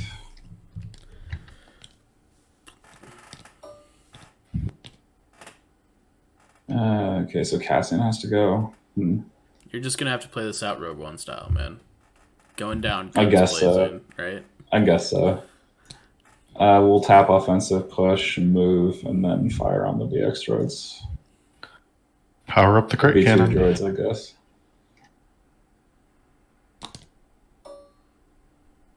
Can I get a closer view? Maybe I can get a little bit closer. There you go. Yeah. Range 2. We'll attack them. Yep. Let's try to get the crit guns going. Light cover. They have armor. What is this pistol? Red, red, black. That's pretty sweet. Okay, and I crit surge. No, he doesn't. He hits crit surge. surge, He surged to hit. Okay, Yeah. so I have 2 hits here. We'll blow 2 aims to improve these to 2 crits. There you go. Yep. All right, 2 crits. B1 down. Yeah. That's B2 down. B2 down. That's your heavy. No, that's not your heavy. I don't think so. I think my The heavy's turned around. Right. Yep. I'm still getting used to these models and how they look too. I'm not sure whose that is. I'm not sure either. That's the first time you've shot them, right? Yeah, they only have 1 suppression now. Okay. It might be these guys. Actually, Oh, shot yeah, them. it's actually perp pinks, yeah, not purple, Yeah. pink. So I actually think that as long as you can score 2 objectives again, David, you're actually in a pretty good spot. I know it doesn't look great. I just don't know how reasonable it is to think that's going to happen. That's fair. I understand. I just don't know. Mm-hmm. Yeah. Especially with BX droids who are about to come kill my bowcaster. Seriously, it's exactly what they're going to do now. They're going to come up here. They're going to put 2 hits through, and I'm going to lose my bowcaster. Who said terrain scoping was dead? It's never been dead. I don't think anyone said that. And I'm gonna be honest, I've played against Kyle a lot. He does it more often than he should be able to, and it's super frustrating. Nah, it's just like I gotta learn to play, man. Like, Dude, I'm telling you, after playing this guy for like 50 play. games, you'll be like conscious of it, and then he'll be like, "Yo, I think I got this guy," and you'll look down and you'll be like, "God." Look, here we go. 2 crits. Watch, no save. Well, they got sharpshooters, so it's 5 down to 4. Oh, it's 5 down to 4. Even better. So this guy's dead no matter what I do. Oof. Yeah. So bowcaster's gone, and then 2 additional wounds. Is it on the leader only, or is it on the other guys? I can't see the other guys. That's on the leader. Yep. So that's completely my fault. All right. Actually, it's possibly because of the curve of this thing. I might be able to see. Silhouettes. No. No, the leader. Yep. Oh boy.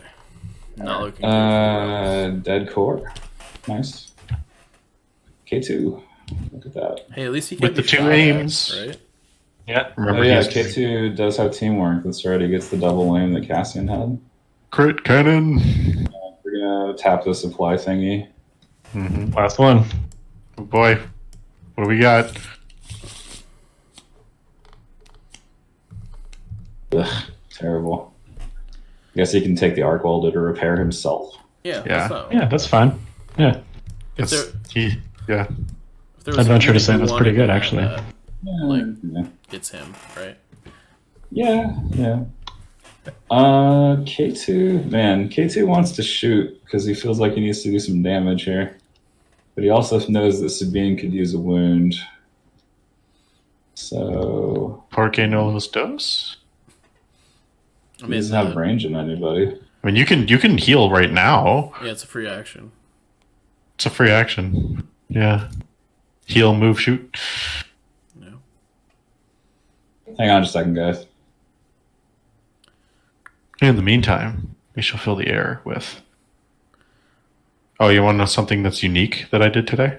What did you do today? I homebrewed a unit today You homebrewed a unit. Okay. I did. All right. What was because it? I felt inspired. It was General Dodonna. No, excuse me, not Dodonna. It was General Riken for the Rebels. I decided to make Rebel vehicles great again. So, first of all, they never have been great, so I don't. I don't know about again. Okay, I'm back. Sorry, guys. But if you want to see it, it's chilling in the pictures of what I did, or chilling in the homebrew chat. Oh, okay, see, that's what confused me, that it's a free action. Yeah. All right, so we're going to free action heal Sabine for 1. Yeah. Yep. Seems That's seems dope. good. All right, that means I can move and shoot then. Yep. Do I care about difficult terrain, don't I? Yeah, He does, yeah. Yeah. Though had We're you gonna taken move. that sweet scale card, Had I taken the scale upgrade, I think my tune would be different here. We're gonna go, up here and then shoot the B2s. Because we have a crit cannon, so why not? All right, Jin's pistol into those guys for 5 white. We got 2 aims. you know, Got 2 aims, that's right. this is gonna likely hurt. Though I guess Yeah. it's Might a hurt. boss gun. Okay, Yeah, there's sometimes it 1. does that. It's a slot machine. It is. Yeah, let's hope you get lucky. Nope. Ah, 1. You've got Pierce, so Yeah, I got Pierce. Yeah. That goes And there. it is suppressive, too, so. Yeah, so B2s are on 3 suppression. Not that they care. well, Yeah, not yet, they don't. I mean, Yeah. All right, so who do you have left? Probably just the Wookiees. I'm down 2 acti now. Like, you're down no acti, so you're gonna go last with Grievous. Okay. I'm going to go stack. Let's see, 50-50 Wookiees, Grievous. Yeah, we'll go stack. Okay. By Wookiees, I mean BX droids. We're going to shoot the Wookiees. Yeah, of course. If they can see them. oh, then Yeah, that's a good question. Yeah, if they can see. well, maybe not. Maybe not. Yeah, I think with silhouettes on, they definitely can't. I mean, I can just do this with scale. I have been waiting for you to like climb up on the box or on these And you rocks. I don't still think that might actually- not be I don't able think it to actually see. does anything. Ooh, gotta hit silhouettes on them. See what happens. Yeah, where's the silhouette on this guy? I'm gonna be honest. I think He can he's see got it. something through the rock. He can see this guy. Just barely, yeah. We'll lay So- this on the ground. Yeah, so I can only assign wounds to that guy.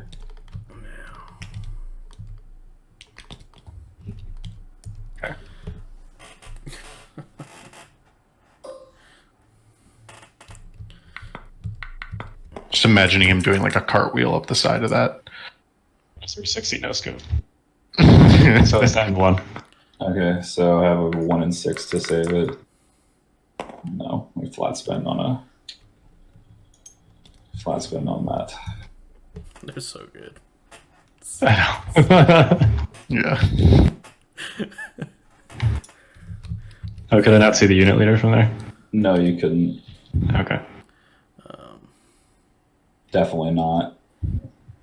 Yeah, no. Definitely not. Okay. Well, Indomitable, because we can't.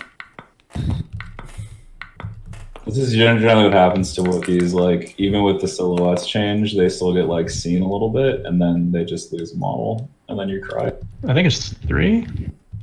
I shot them with the DX droids. I shot them with is it 3? these guys, and I just shot them with the, yeah. Someone suppressed. Yep. Wow. So much for Indomitable. That's funny, man.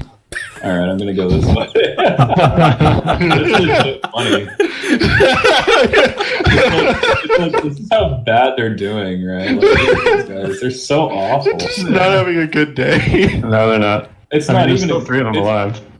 Yeah, they're gonna do what exactly? Yeah. Yeah. Grievous going last, you know?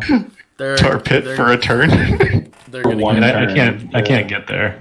they're gonna get Yeah, mulched, yeah. is what's gonna happen. Well, you're gonna last first now. You have a Grievous last first with a trend in your Jedi Arts. Yeah. Who's left for you, by the way? No one, because you killed 2 Rebel cores. Yeah, you killed That's all them it before they takes. went. Yeah, you killed them before they activated, so I didn't get the chance to go with them. All right, so I think I can see at least the back guy. Is he the unwounded one? Or is he the wounded one? He's the no. He has a 1 wound. Yes. Okay. He's gonna just peekaboo relentless and pop 1. Yeah. That is what I'm gonna do. We will pop my fancy card here. Yep.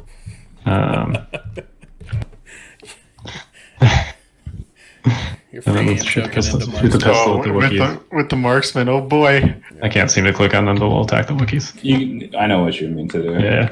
This is what, 2 crits on average? With the... Yeah, I think so. The marksman brothers. Oh. Yeah, so we'll mark That's 2 crits that with one. marksman. Yep. There you go. Okay. Well, so 2, I guess. Yep. Yeah, Pierce 1. You might as well not even roll this. Oh. Yeah, might as well. Hello, darkness, my old friend. All right, and then we'll scale down the other side. Oh, Grievous. Into the middle. Yeah. And then move up the no. Like, Grievous. that building. Yeah. Yeah. Move behind the building. Ignores difficult terrain because he's got scale. Mm-hmm. Yeah. Yeah, Just so make these sure These Wookiees are dead basically next turn. Although if they weren't, they wouldn't. There's a chance they wouldn't die if I have a holo projector near them, but I don't. Kind of. All right, and these guys are just going to recover their uplink and then move. Yeah. Because they're probably going to be my scoring unit.